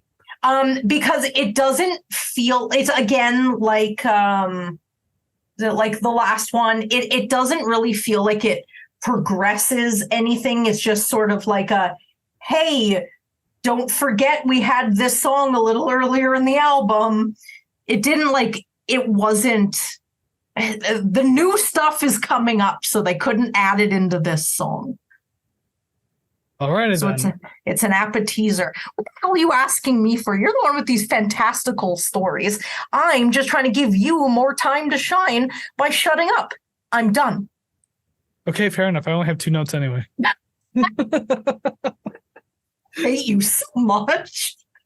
So I just mentioned I love the way that this one starts. The hard hits of drums and synth, the atmosphere that the synth choir adds to. There's a synth choir in there that's really cool.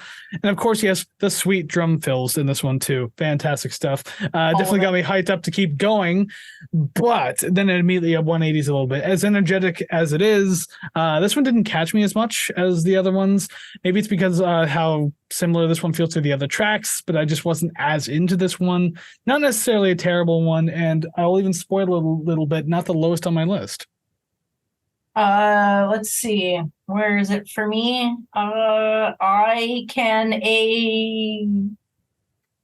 avoid the question. Complete mystery. Yes. Well, exactly. Then let's jump on ahead to song number 14, Paradise Warfare. Okay. Now this is going to spoil absolutely everything. Okay. I just want to take my desk and shake and go, ah! Oh my God, an entire song full of shit I like. This song like brings me to a place that I've only dreamt about and like never have been. This is like the typical, like I sell coke in Miami and I own a lot of beige linen suits.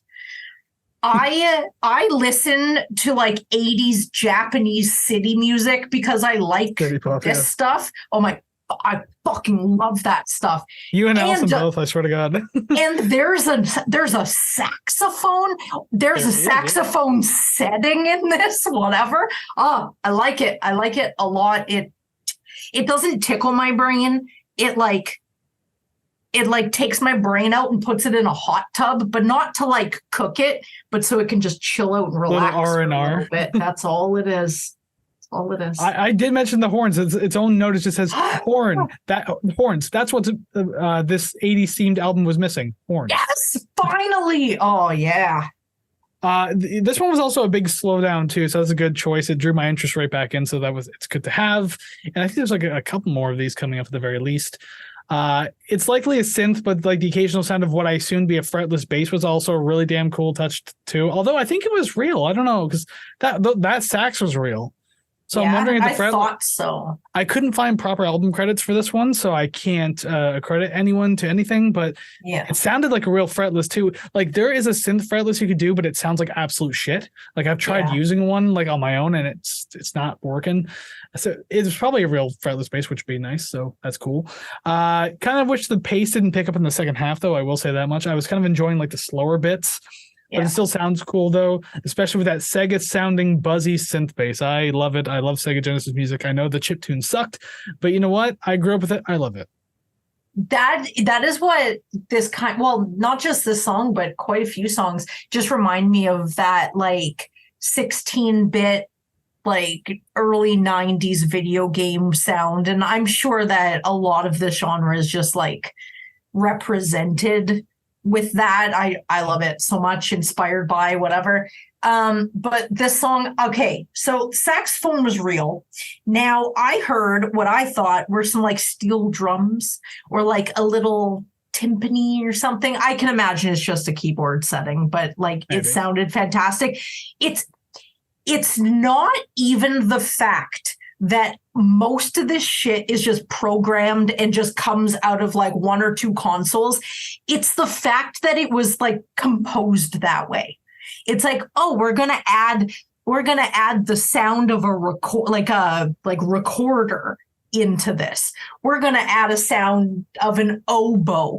Okay, the fact that you thought of that, I'm far more impressed than the fact that you just programmed a sound in. So I loved it. I love this entire song. If I worked out, I would work out to this song. And I was pretty pissed when it ended because it's the only one with saxophone. And I was like, oh my God, this is fantastic. It makes my soul feel good.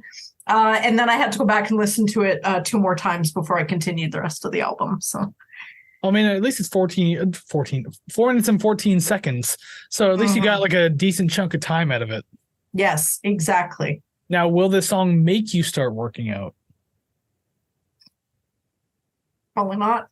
Called the fuck out. Speaking of working out, song number 15, Run, Sally, Run. Okay.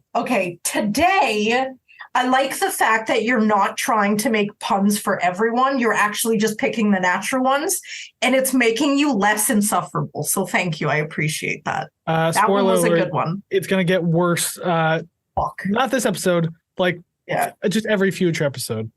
I shouldn't have said anything. God damn it. I'd still go about my own business. You can't tell me what the fuck to do. I'm a grown man.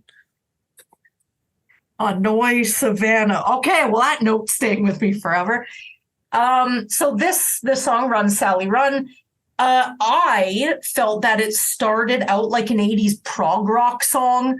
It sounded like it was going to be so epic and it was going to be in so many parts. Okay, good. It wasn't. Thank God it wasn't. I feel like at this point, changing it up that much would have been irritating to everyone involved. So that was good. I did say that I would do hard drugs to this song. And this isn't related, but surely 18 tracks is a little overkill. No? By now we're at what? 14, 15? It's a lot. And my last note, now that I've completely run this off the rails, listen to the last minute of this track, and there is like a melodic riff that is added to like the last half of it. I was singing "Do the Humpty Hump, do the Humpty Hump" to that entire melodic riff because that's what it sounds like. So, but that's an actual song if you've never heard that song. Yeah. Yes, I've heard that. I would not have gotten that at all, but I mean, like, I can at least hear the song that you're talking about. As soon as I heard this, I was like singing it in my head, and I was like, okay, so I don't know if it's just me going crazy that I hear this, but maybe someone else does and they think they're going crazy. So I'm just going to say it in hopes that at least one other person listens to it and goes, man, that really sounds like the Humpty Dance. Well, it won't come from me. I can tell you that much right now. That's fine. This song was yet another good transition from the previous track. Like, it seems like there's quite a few songs in the back half of this album that like transition one to the next really well. Yeah.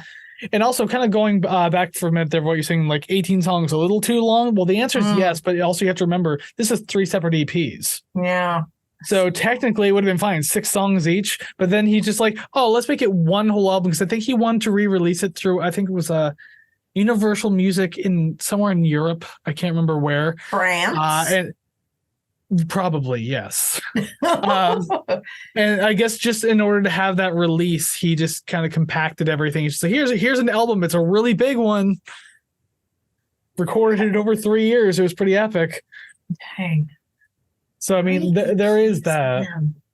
Dang. Yeah, when this one was first requested, I had a question like, should this count? But then technically, it is listed as a full album, no matter where you look, including Spotify. So I was like, okay, like Spotify doesn't even have it listed as 3 individual EPs. It's like one whole album. So it's like, okay, fine, whatever. Counts. Yeah. All good. Oh, I'm starting to see. Maybe that's why it's called Trilogy. Why did I take that long to piece that together? Oh, because you thought it was about Jack Trilogy. Understandable. He's a pretty cool guy. This one definitely feels funkier than most, like this particular song in the very least. The bass and the one synth layer that kind of like plays right alongside it really drives that feeling home. So I thought that was great. I love it when things can get funky, especially in this style of music. Yeah. Because it's like something you don't really expect, but then like the groove is just there, and goddamn, does it feel good. And it's all on top of a pretty heavy beat too, so it's like makes it even more exciting. Hell yeah. And towards I think the middle, I think it was there was like this detuned synth bass that was playing, just kind of like doing its own little run. I thought it was a great choice. I love that. I love that setting too. Again, especially if used properly. It kind of feels like a few different layers in one, so that really enhanced that whole line for me. So this was something I thoroughly enjoyed. I will say that much. Yes, I enjoyed it. I will avoid spoiling anything. And that's all. Again, I'm just running out of things to say that aren't just like, yay, synth. Yeah, we're closing in on the 2-hour mark of recording. Right. Well, I mean, 18 songs, and then you have like shit like this that just clogs the time. Part 5 of my Jack Trilogy story. Oh God, right? Okay. 2 more parts. Oh, sorry, I won't tell it then. If you're that fed up, I won't say it. No, I just can't believe song we've done number 3. 16. I can't believe we've done 3 songs already. So when you say that, I'm like, oh my God, I was not ready for this. I was still trying to get over the He-Man imagery. I was kind of hoping that doing it in like 3-song interval and then putting in a piece of this would like make it feel faster, which I guess kind of does. I don't know. It's still been nearly 2 hours of recording. But anyways, part 5 of the Jack Trilogy story. They get into Jack's sweet Chevy convertible, which has returned to its normal state for the time being. They drive as fast as they can, following the demon shadow across the sky. They're eventually led back into town, seeing that the city is in ruins. Fire and smoke blanket most streets, and buildings lie in piles of rubble. Jack is able to kind of use his power to allow Tracy to regain her strength. Realizing she has a role to play in all of this destruction, and that she still has demonic powers inside of her, she vows to help stop this. Their powers combine surge, allowing them to get into unbelievably cool fights along the way. Ones I don't even have time to describe, but trust me, they're fucking awesome. More demons are defeated, allowing Tracy to absorb their souls. She feels she can use this to defeat the evil head demon. She spots the head demon in the sky, draining more souls of the 347 midnight demons. She takes off in flight after him. Then Jack sees a survivor, Sally plot device. She's being surrounded by some of the demons. Jack steps into the fight. As he defeats a few, his powers wear off again, leaving him to be thrown around and beaten up by the demons. Sally starts to run away, and as she does, Jack notices an orange glow coming from inside her clutched fist. The demons take off after her. Jack feels too weak to chase. Infinity Stone. Yeah, you're right. The demons take off after her. Jack feels too weak to chase. His powers are gone. They may be gone for him, but his sweet Chevy convertible radiates with brilliant light and electricity. This is his only chance to save that girl, kill those demons, and find out what she's hiding. Okay, so two things, and they both revolve around the car. Very first thing you said, last thing you said. So the last thing you said, that the car is emanating light because its owner, the car has to come and save Jack Trilogy, right? So the car, I just imagine going up on its rear legs and turning into Optimus Prime. But the beginning, when you said that they both get into his car, okay, so this entire fucking scenario is so stupid. So I imagine the car is a coupe. So it only has two doors. So he's sitting in the driver's seat and she's in the passenger seat. And he has I'm still running with the Batman idea. So I'm thinking that he has his Batman suit folded up on the front seat and he refuses to let Tracy sit in the front seat. So he's trying to direct her to where to find the latch or the lever to let the seat go forward so she can sit in the back seat. And it's supposed to be all easy to get into and whatever, because obviously in a movie it would be edited and, spliced together. But I imagine watching it as a passerby. They're just arguing in the car. She can't get this stuff. Well, good news. Mostly everyone's dead, so no one got to see that happen. It's so funny to think of superheroes or someone that's there to save the day, interacting with all the daily hurdles that normal people would deal with. Well, I'm glad you're kind of making your own narrative out of my story, so at least you're getting something out of it. I can't breathe. As much as this is a fantastic story, obviously you can take your own things away from it. Including characters like Sally Plot Device. Oh my God. If you meant for this to be serious, you wouldn't be naming these characters names. I don't think I would have written it like this. I would have written this over the course of a month at the very least. Oh my God. I wrote this over the course of 3 days. So no, this is not at all meant to be serious. If anyone thinks I'm trying to be serious with it, yeah, this is my break into Hollywood. If no one likes it, I'm gonna off myself. Oh God. Disclaimer, Kris will not. No, I won't. Asterisk wink question mark. Anyways, take my script. Song number 16, Turbo Killer. Oh my God, you first. My mouth hurts from laughing at how funny I am. But I just told the giant story. Anyways, the song starts out with a shuffle beat to kind of start out the track. I thought that was pretty cool. And look, we get something new, an organ thrown into the mix. So I like these sprinkles of new things being thrown in. So the organ was a nice touch because I do not recall hearing it at another point. In case I missed it, I don't know. Mm-hmm. Because some of the layers feel kind of buried just because of how much is going on, how intense everything feels. So if there wasn't an organ before, didn't notice, like it now. And the drum and bass portions are so aggressive and straightforward that it does an excellent job of driving certain points of the track all by itself. But of course, in the long drawn out chords come in and everything like that, which is fine. But I kind of like what I was getting in the beginning of the track. Okay, so just tagging on to what you said. So this song, you were still trying to get out of that church that a couple songs ago sounded like he was getting chased through a church, just because it kind of had a little bit of organ-y, little harpy sound. I did put in parentheses organ, so clearly I noticed that as well. Really liked it. And I love the beat. It's that driving hi-hat and snare thing that I keep going on about. I absolutely love that. I do like the more intense sound, but now that I've heard Paradise Warfare, I just want more of that. Give me more of that now. And all of that is in caps, uppercase. This one for me wasn't as exciting as it could have been, but it also could be the fact that it's track 16. Fatigue is real, especially with just very energetic and pulsating songs such as this entire album. And this one sounds like it belongs to a PC game from 1994. Yeah, and that's fine. Although it's a little too old, actually. So no, it's not fine because it should be in the 80s. Remember, really? 90s is too far. Yeah, but 80s had 8-bit and sounded like shit. But at least this being kind of more involved, I assumed 16-bit, and then I was going more SNES sort of in the 90s. Because when you said 90s PC, I just thought of the original Doom soundtrack. Oh. Like one of those, just the disgusting MIDI music. Okay, it feels like it belongs to a console game from 1994. I never played any PC games, so I actually don't know what they sound like. You never played the original Doom? No, I never played original Doom. No, Wolfenstein. No, I was also a young girl, so no, I did not. I Girls did watch a lot of game. Well, yeah, but I didn't. So lame, sexist against yourself. I do now.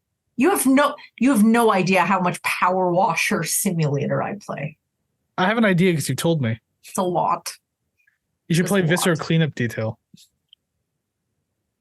No, I'm good. That game is fucking stupid fun. I love it. Didn't know what it was, but by the title, I can figure that out. You're literally a janitor, but you're cleaning up Viscera. Anyways. Like the wrestler, or? Oh God, no! You gotta bathe Viscera, King Mabel. You gotta bathe King Mabel, and it takes a while because he's 500 fucking pounds. Oh my God, he's dead too, so that's gross. Oh, you gotta make sure his skin doesn't turn blue. Ew. Daily embalmings. Ew. Oh my God, I hate that sometimes I say things that are in my head, and then I involve myself in conversations I desperately want to get out of. That's what you get for knowing me, I guess. I do that to myself. I have one more note that kind of ties back into something you're talking about with the driving, the hi-hat snare, everything like that. I did say the structuring of this song felt a lot better in this one, and I do like that switch up between the 8th and 16th note patterns on the hi-hat.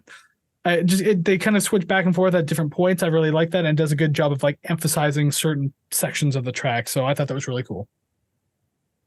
Yes. Just another song that I like overall. Yes, I agree. All right. We're actually at the penultimate song number 17, Anarchy Road. Oh my God, I feel myself aging as we speak. Oh, hell yeah. This song has words. It has words, and it has a voice, and it has vocals. And oh my God, I was taken so by surprise. Did not expect it. Jumping on that. Yeah, vocals. What? Huh? My first note. Yeah, so mine too. Singing. What is this? I like it. It sounds very nice. And despite it taking 16 tracks to get here, I like this. I like it. It sounds great.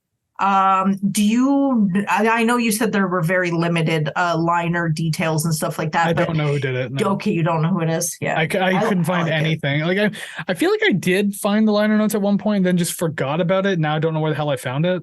Yeah. I don't know. It's got to be around somewhere.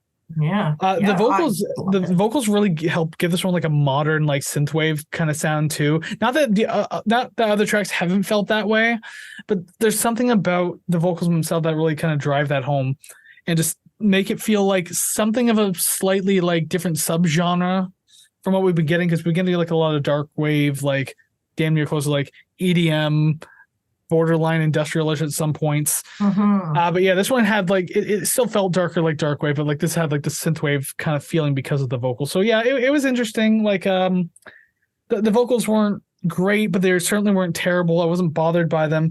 And again, this is just another one of those new things being sprinkled in every once in a while. And I couldn't have anticipated vocals listening to 16 previous tracks and only hearing maybe the occasional synth voice. Right. So yeah, it was interesting. It gave me something else to kind of appreciate about this song, and just I had to listen to it a little more analytically, I guess. 'Cause I'm oh, there's actually vocals. So how does this fit in to what I've been going with so far? So yeah, it's pretty cool. Yeah, I like it. I literally didn't write anything else down because I felt so mesmerized by, oh my God, a voice. This sounds great. I listened to it a couple times and I was like, no, this is literally all you're getting out of me. So I liked it. Sounded great. That was all. That's fine because I don't have any more notes either, which means we can finally get to the last song. I think if we're not at 2 hours yet, we have like 10 more minutes. God damn it. I think we started at 8:42 and it's 10:32 right now. So there you go. Fantastic.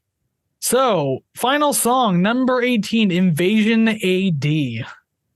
I literally have nothing for, well, okay, I can't say literally, but I basically have nothing for this. When the music comes back in, it kind of makes me feel like running from a killery. That was literally the only intelligent observation I may have made, because my first note just says, I quite literally am now at a loss for words. So, which is fine because it's 18 songs later, right? That's literally if you want to just clip my words from the last 17 songs, you will get a comprehensive review of this last one. If this wasn't going to take so long to edit, I would do one of those videos where they take all of like the sounds of you breathing in and just go, yeah. That'd be the only thing in your review. Every time you say the letter E, just like E. If you did every time that I took a breath, there's going to be a big part of me going, of me laughing. That's fine. It just kind of all fits in the end anyway. Oh, God. All right. Well, I got a few more notes for this song than you do. By few, I mean 5 altogether. Look at that. I had something to say. Hey. I kind of like how this album ends on something of a halftime pacing. It actually feels like a proper slowdown. Considering the majority of this album is like high octane, this one feels like a good closer. So I thought that fit really well. It does sound like a slowed down version of one of the faster tracks, but I still appreciate the pacing nonetheless. There's a subtle background layer of like this high tone synth bass that again like really reminds me of Sega music. So once again, I dig it. And you even said like this kind of music will do that to you, and it definitely did it to me. Yeah. I like how almost evil sounding the last half of this track is. There's your running from a killer visual that you got, I guess. Fuck yeah. Especially the ambient intense lead up to like the final third of the track. I thought that was really good stuff, good composition going on. And I dig the noisier ending as well. It sounds like a bunch of like sound effect layers going to war with each other behind the intense music. And there was definitely screaming at the end too. Like there was like screaming for your life type deal at the end. So I thought that was neat. And considering the song's called Invasion AD, that's suiting. And also it kind of works itself to my story a little bit too, I guess. Oh, really? Pray tell, Kris. Yes, because we are at the end of the album, which means now I can give you the final part of the Jack trilogy story. Is this the end? Question mark. I don't even remember the previous 5 parts, but let's Doesn't matter. I'm gonna clip this all into one video, so it's like one big story. Excellent. Jack is able to run down the demons in his high-powered turbo killer. That's the name of his car now, his sweet Chevy convertible. With the car having powers, it's able to deploy weaponry to help destroy each teammate it comes across. Jack catches up to Sally and summons her into the car. Summons her. Yeah, into the front seat. That's why freaking Tracy was crammed into the back seat. Yeah, well, now she's up in the air fighting big dude, which I'm going to reference in a minute anyway. All right. She reveals she has a cursed gemstone that opened up the portal. She was one of the main students who opened it. Who would have saw that twist coming, huh? Definitely not her family name. She claims it can be closed again, but she needs to find the book to know how. Of course. There was a book that they obviously read to open the portal. Uh-huh. How did they get this gemstone? I don't know. Maybe that'll come in a sequel one day. Jack drives back towards the school just as they see Tracy and the demon plummet from the sky towards the school. How convenient. As they drive there, the car is attacked by demons trying to get at Sally Stone. The car's weaponry is able to hold them off just long enough to get close to the school. The car is eventually overwhelmed and destroyed. Jack no longer feels his powers and the car is gone. Instinctually, for no reason, Jack feels inclined to eat the gem. Sally stands horrified that he ruined the... What's that? What, does he have pica? If he does, it works for the story. Trust me. He feels inclined to eat the gem. Sally stands horrified that he just ruined the final chance to end all of this. Jack is overtaken by a grand ancient power that allows him to defeat all of the demons facing them. They make their way into the school where Jack sees that Tracy and the demon have crashed through the ceiling and right back into the auditorium where the portal remains open. Jack sees the demon absorbing the soul of a now deceased Tracy. The demon retreats into the portal, becoming more powerful than ever. With Jack's new ancient power, he says he will go in and destroy the demon and see to it that the portal is closed forever. With no intention of coming back, he storms his way through the portal, leaving Sally to find the book under a small amount of rubble, and once inside, she finds the spell to reseal the portal. End of Jack Trilogy. Not at one time did I even anticipate where you were going with any of this. Good. And I don't know if that is good or bad, but this is A+ storytelling. Yeah, thank you for sharing with the class. This is the kind of story I would have written for like a grade 1 assignment where you have to read your own story in front of the class. And like I'm like getting excited and like jumping while reading it and stuff. Like I'm just acting really weird and the teacher's like, oh God, no. That's hilarious. Please, somebody animate that. Let's talk. I don't care how I do not care how stupid the story is. Animate this thing. I also have a commission for an animation, so get in touch with both. There you go. Us. You can make a lot of money. Yeah. But that brings us to the end of Carpenter Brut's Trilogy album. Oh my goodness. It was an epic 80s movie soundtrack. And if my story doesn't prove that, then you have no soul because my story was fucking awesome. Yes. Some of the imagery that you inadvertently gave me was definitely awesome. Thank you. It is the most badass 80s movie you'll ever watch one day. Oh, yeah. But anyways, thank you very, very much for making it this far and this long through the podcast. We are literally tiptoeing on 2 hours if we haven't passed it already. I can't exactly remember. So that means we should probably just hurry along and get to the next part of the podcast because now we have to rank the songs. So we're going to disappear off the screen because there's 18 songs on each side. That's far too much for our images. So we disappear. Boom. Graphics on screen right now. There are names. There are numbers. There's going to be more names to be it's song names to be specific because my God, there's 36. I'm going to have to write all together. A lot of editing to do. 18 on each side. Worst to best. Great to not so great. Least favorite to favorite. Whatever you want to categorize them as. That's exactly what we're doing now. Holy shit. There's a lot of numbers to go through on this one. What do you think we're going to get for matches? Because obviously with 18 songs, the odds are pretty high that we're going to get like some rando ones matched. But I'm also a little unsure. So am I. I have a lot of X's on my sheet here. Right. Because like I have 7 X's and 1 question mark, and then I didn't do anything for any of the other tracks because I was just like, I have no idea. I can't even guess. Yeah. I didn't give you much to go on, so. I would hope for at least 3, but I'm going to say 2. I'm going to go ahead and say 2 as well. I feel like anything more than that is going to be luck, and anything less than that, obviously our lists would be just inverse of each other. And I'm pretty sure that we'll get a couple, maybe in that sort of limbo middle part. Not the worst ones, not the best ones, just something lingering in the middle. We will match somewhere between 9 to 6, I think. Yeah, I'm thinking like 12 to 8, but yeah. Close enough. All right. Well, I know it's not going to be this one. So song number 18, LA Venice Bitch 80s. Number 18, Division Ruin. Division Ruin. Number 17, Sex Killer on the Loose. 17, Hang 'Em All. Number 16, Escape from Midwich Valley. Sex Killer on the Loose. Oh, we got a 1 off at the very least. Whoa. Yep. Number 15, Division Ruin. Run, Sally, run. Run, Sally. Number 14, Meet Matt Stryker. 14, Turbo Killer. He's going to start talking like that now. For every single song. Number 13, Disco Zombie Italia. Le Perv. It sounds worse when you say it in French. I know, right? I'm not even going to try with the accent. I suck with accents. Number 12, Anarchy Road.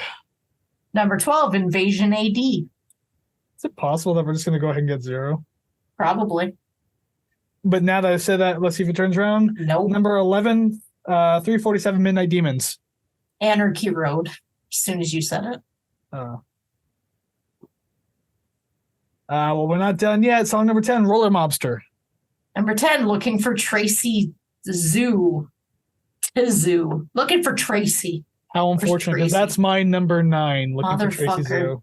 Well, that's fine, because my number 9's 347 Midnight Demons. 347. A lot of them. Yeah. Number 8, Paradise Warfare. Number 8, Wake Up the President. I'm I'm not gonna matching forget. things. I just want that to be my alarm clock in the morning now. Jesus. Number 7, Invasion AD. Escape from Midwich Valley. At least I'm catching up with the ones you've already said. We can only match one more at this point. Oh, for fuck's sake. Okay, Escape. Number 6, Wake Up the President. Roller Mobster. Which I keep wanting to say Roller Lobster, but it's Mobster. Roller Mobster. Yes. Number 5, Hang 'em All. Obituary.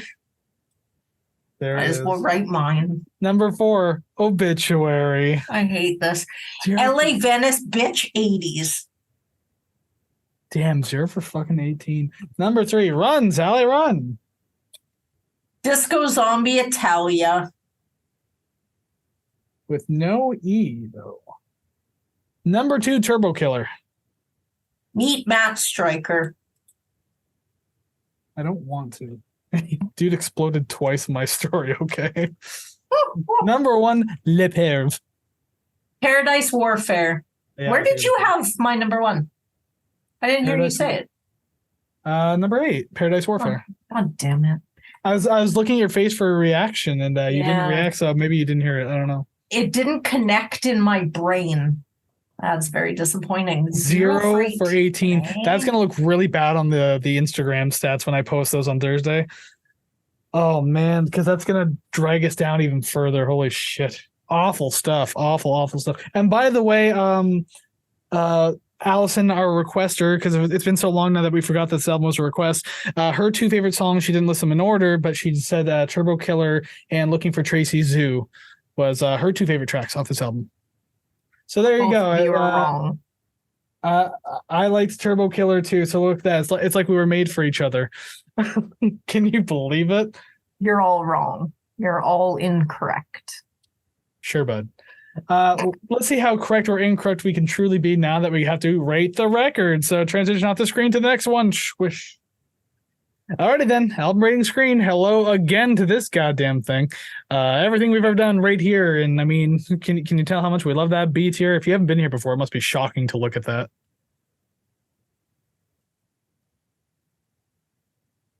Nothing? No? No, it's just, it is Dead a air? defeated, it is a, no, it's the dead air because it's coming out of me. My soul is dead. Every decision I've ever made in my life is wrong and has been wrong. And I'm just very disappointed knowing that I played a part in how crappy this beat tier looks. So sometimes I just have to think about it and go, you know what, Savannah, you're doing the best that you can. And despite the fact that your music taste is shit, you're still persevering, and I'm really proud of you. Be as proud as you want. You're the one who chose the Buggles. Just gonna remind you of that one. I'm sure there's going to be worse coming up. God, I hope not. I hope you're improving, man. I hope you're learning something. But anyways, speaking of improving, we got to improve this list somehow by adding today's album, Carpenter Brut, with Trilogy. Got to find out where this one's going to go. I'm super curious about this one. As a request, often the requests don't go too high, although Krungbin did make it very high. Mm-hmm. And the Blue Album by Weezer, the big redemption arc of the year right there, that made it pretty high too. So where's Carpenter Brut going? And we got to find out right now. Oh God, I hate the fact I have to go first because it's like, okay, I look at my score and I'm like, yeah, that's pretty decent. But then I think, would Kris score it higher or lower? Like, am I the one who's going to drag the score down, or am I going to yell at him for not liking it enough? So I don't know where we're going with this, but my score is 80.94.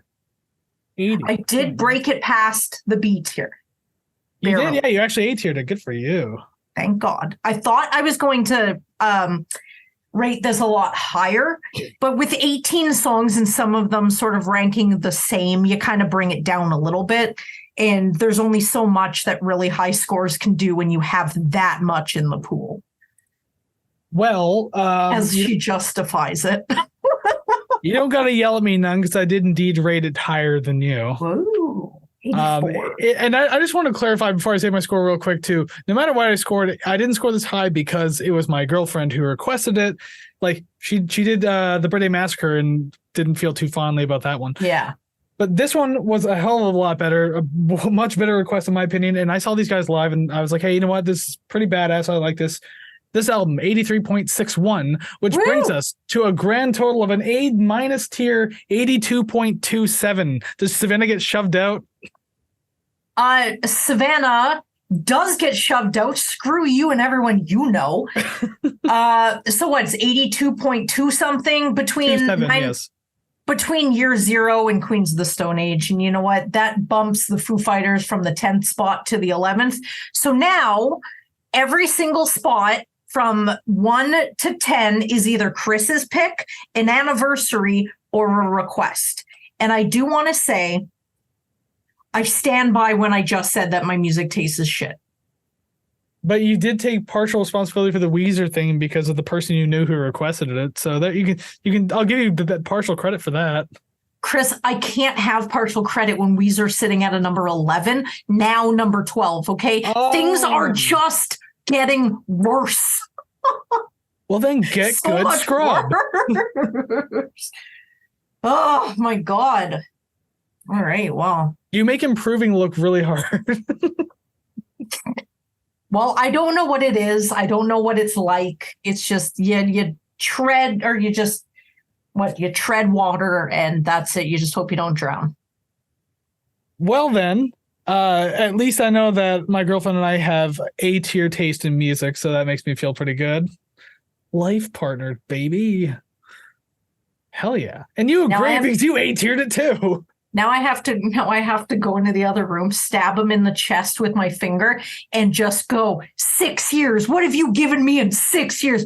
And start an entire argument just because one little bad thing happened to me here. Tell him to request an S-tier album and really just put it over the goddamn top. He's told me months ago, like, oh, I should request this album. I'm like, yeah, you should. And I'm like, oh, don't forget to fill out the form. He's like, eh. And I'm like, you're an adult. I'm not going to bring a request unless you fill out the form. Only for children. I only do this for children. Here's my call. Can't listen to this. Here's my call to him that he's probably never going to see anyways. Yeah. Man to man, do it. Fill out the request form. Do it, Cody. There we go. Right in the eyes. Thank you. I am going to clip that and I'm going to play it for him. Anytime I ask him for anything, and he says no, I'm just going to be you going, do it. Do it. Just a freeze from my eyes right there in the camera. Oh, my God. Oh, thank you. Perfect. So we are at the very end of this episode, over 2 hours later for certain. This is the second longest episode we've ever done. Sorry, not sorry. Sometimes it just has to happen. You heard a great story because of it, and you got an A- tier album. So there you go. Double your welcome.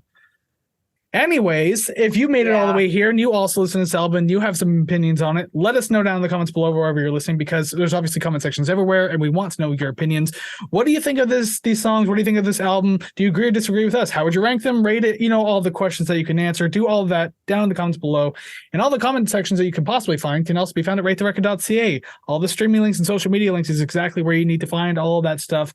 We have additional things like the RTR Club, merch, and request an album like today's was a request.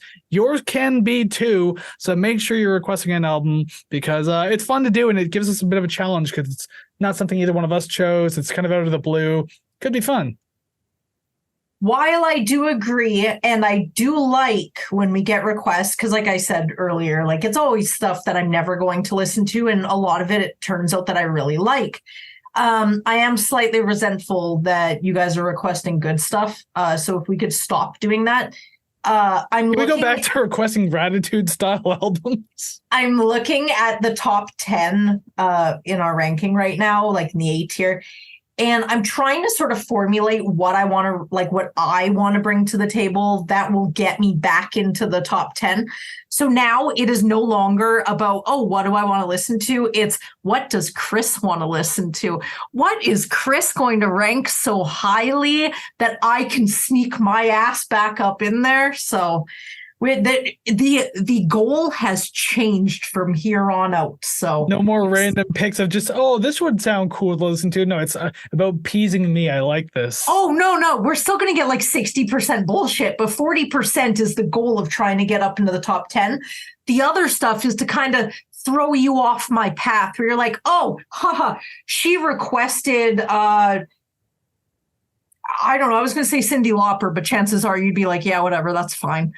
But like, yeah, I don't know. You know what? I said all I needed to say, and I have to stay quiet because this is a plan that I need to execute over the next coming months. Find some, like, make the D tier your A tier. Just find the worst possible albums and just fill that up with yourself and actually like make that your own. Own it. No. Because some of this stuff I actually like, and then if I D tier it, I'm never going to listen to it again, and it will hurt my feelings. There's one that I want to do, but I'm so scared that you're going to be like, no, this is trash. So I'm not even going to. It's sacred. It's going to stay in the glass. That's it. No break glass in case of emergency. Very interesting. I'd be curious on what that is. But if you want to know what next week's album is, I'll tell you that right now because it's what we're going to do, because we give you a little bit of teaser of what to expect next week. It is one that I've chosen. I realized I think you and I only have like 2 or 3 picks a piece this half of season 5 because the rest are like anniversaries and requests, which is fine. Whatever. I mean, that's cool. It makes our job a hell of a lot easier. But I got to choose next week's album. And next week, we have an English band with various touches of punk, including post, indie, and hardcore, and the album is one that really put them in people's line of sight. The Clash. If the Clash had hardcore punk, oh my god, that'd be insane.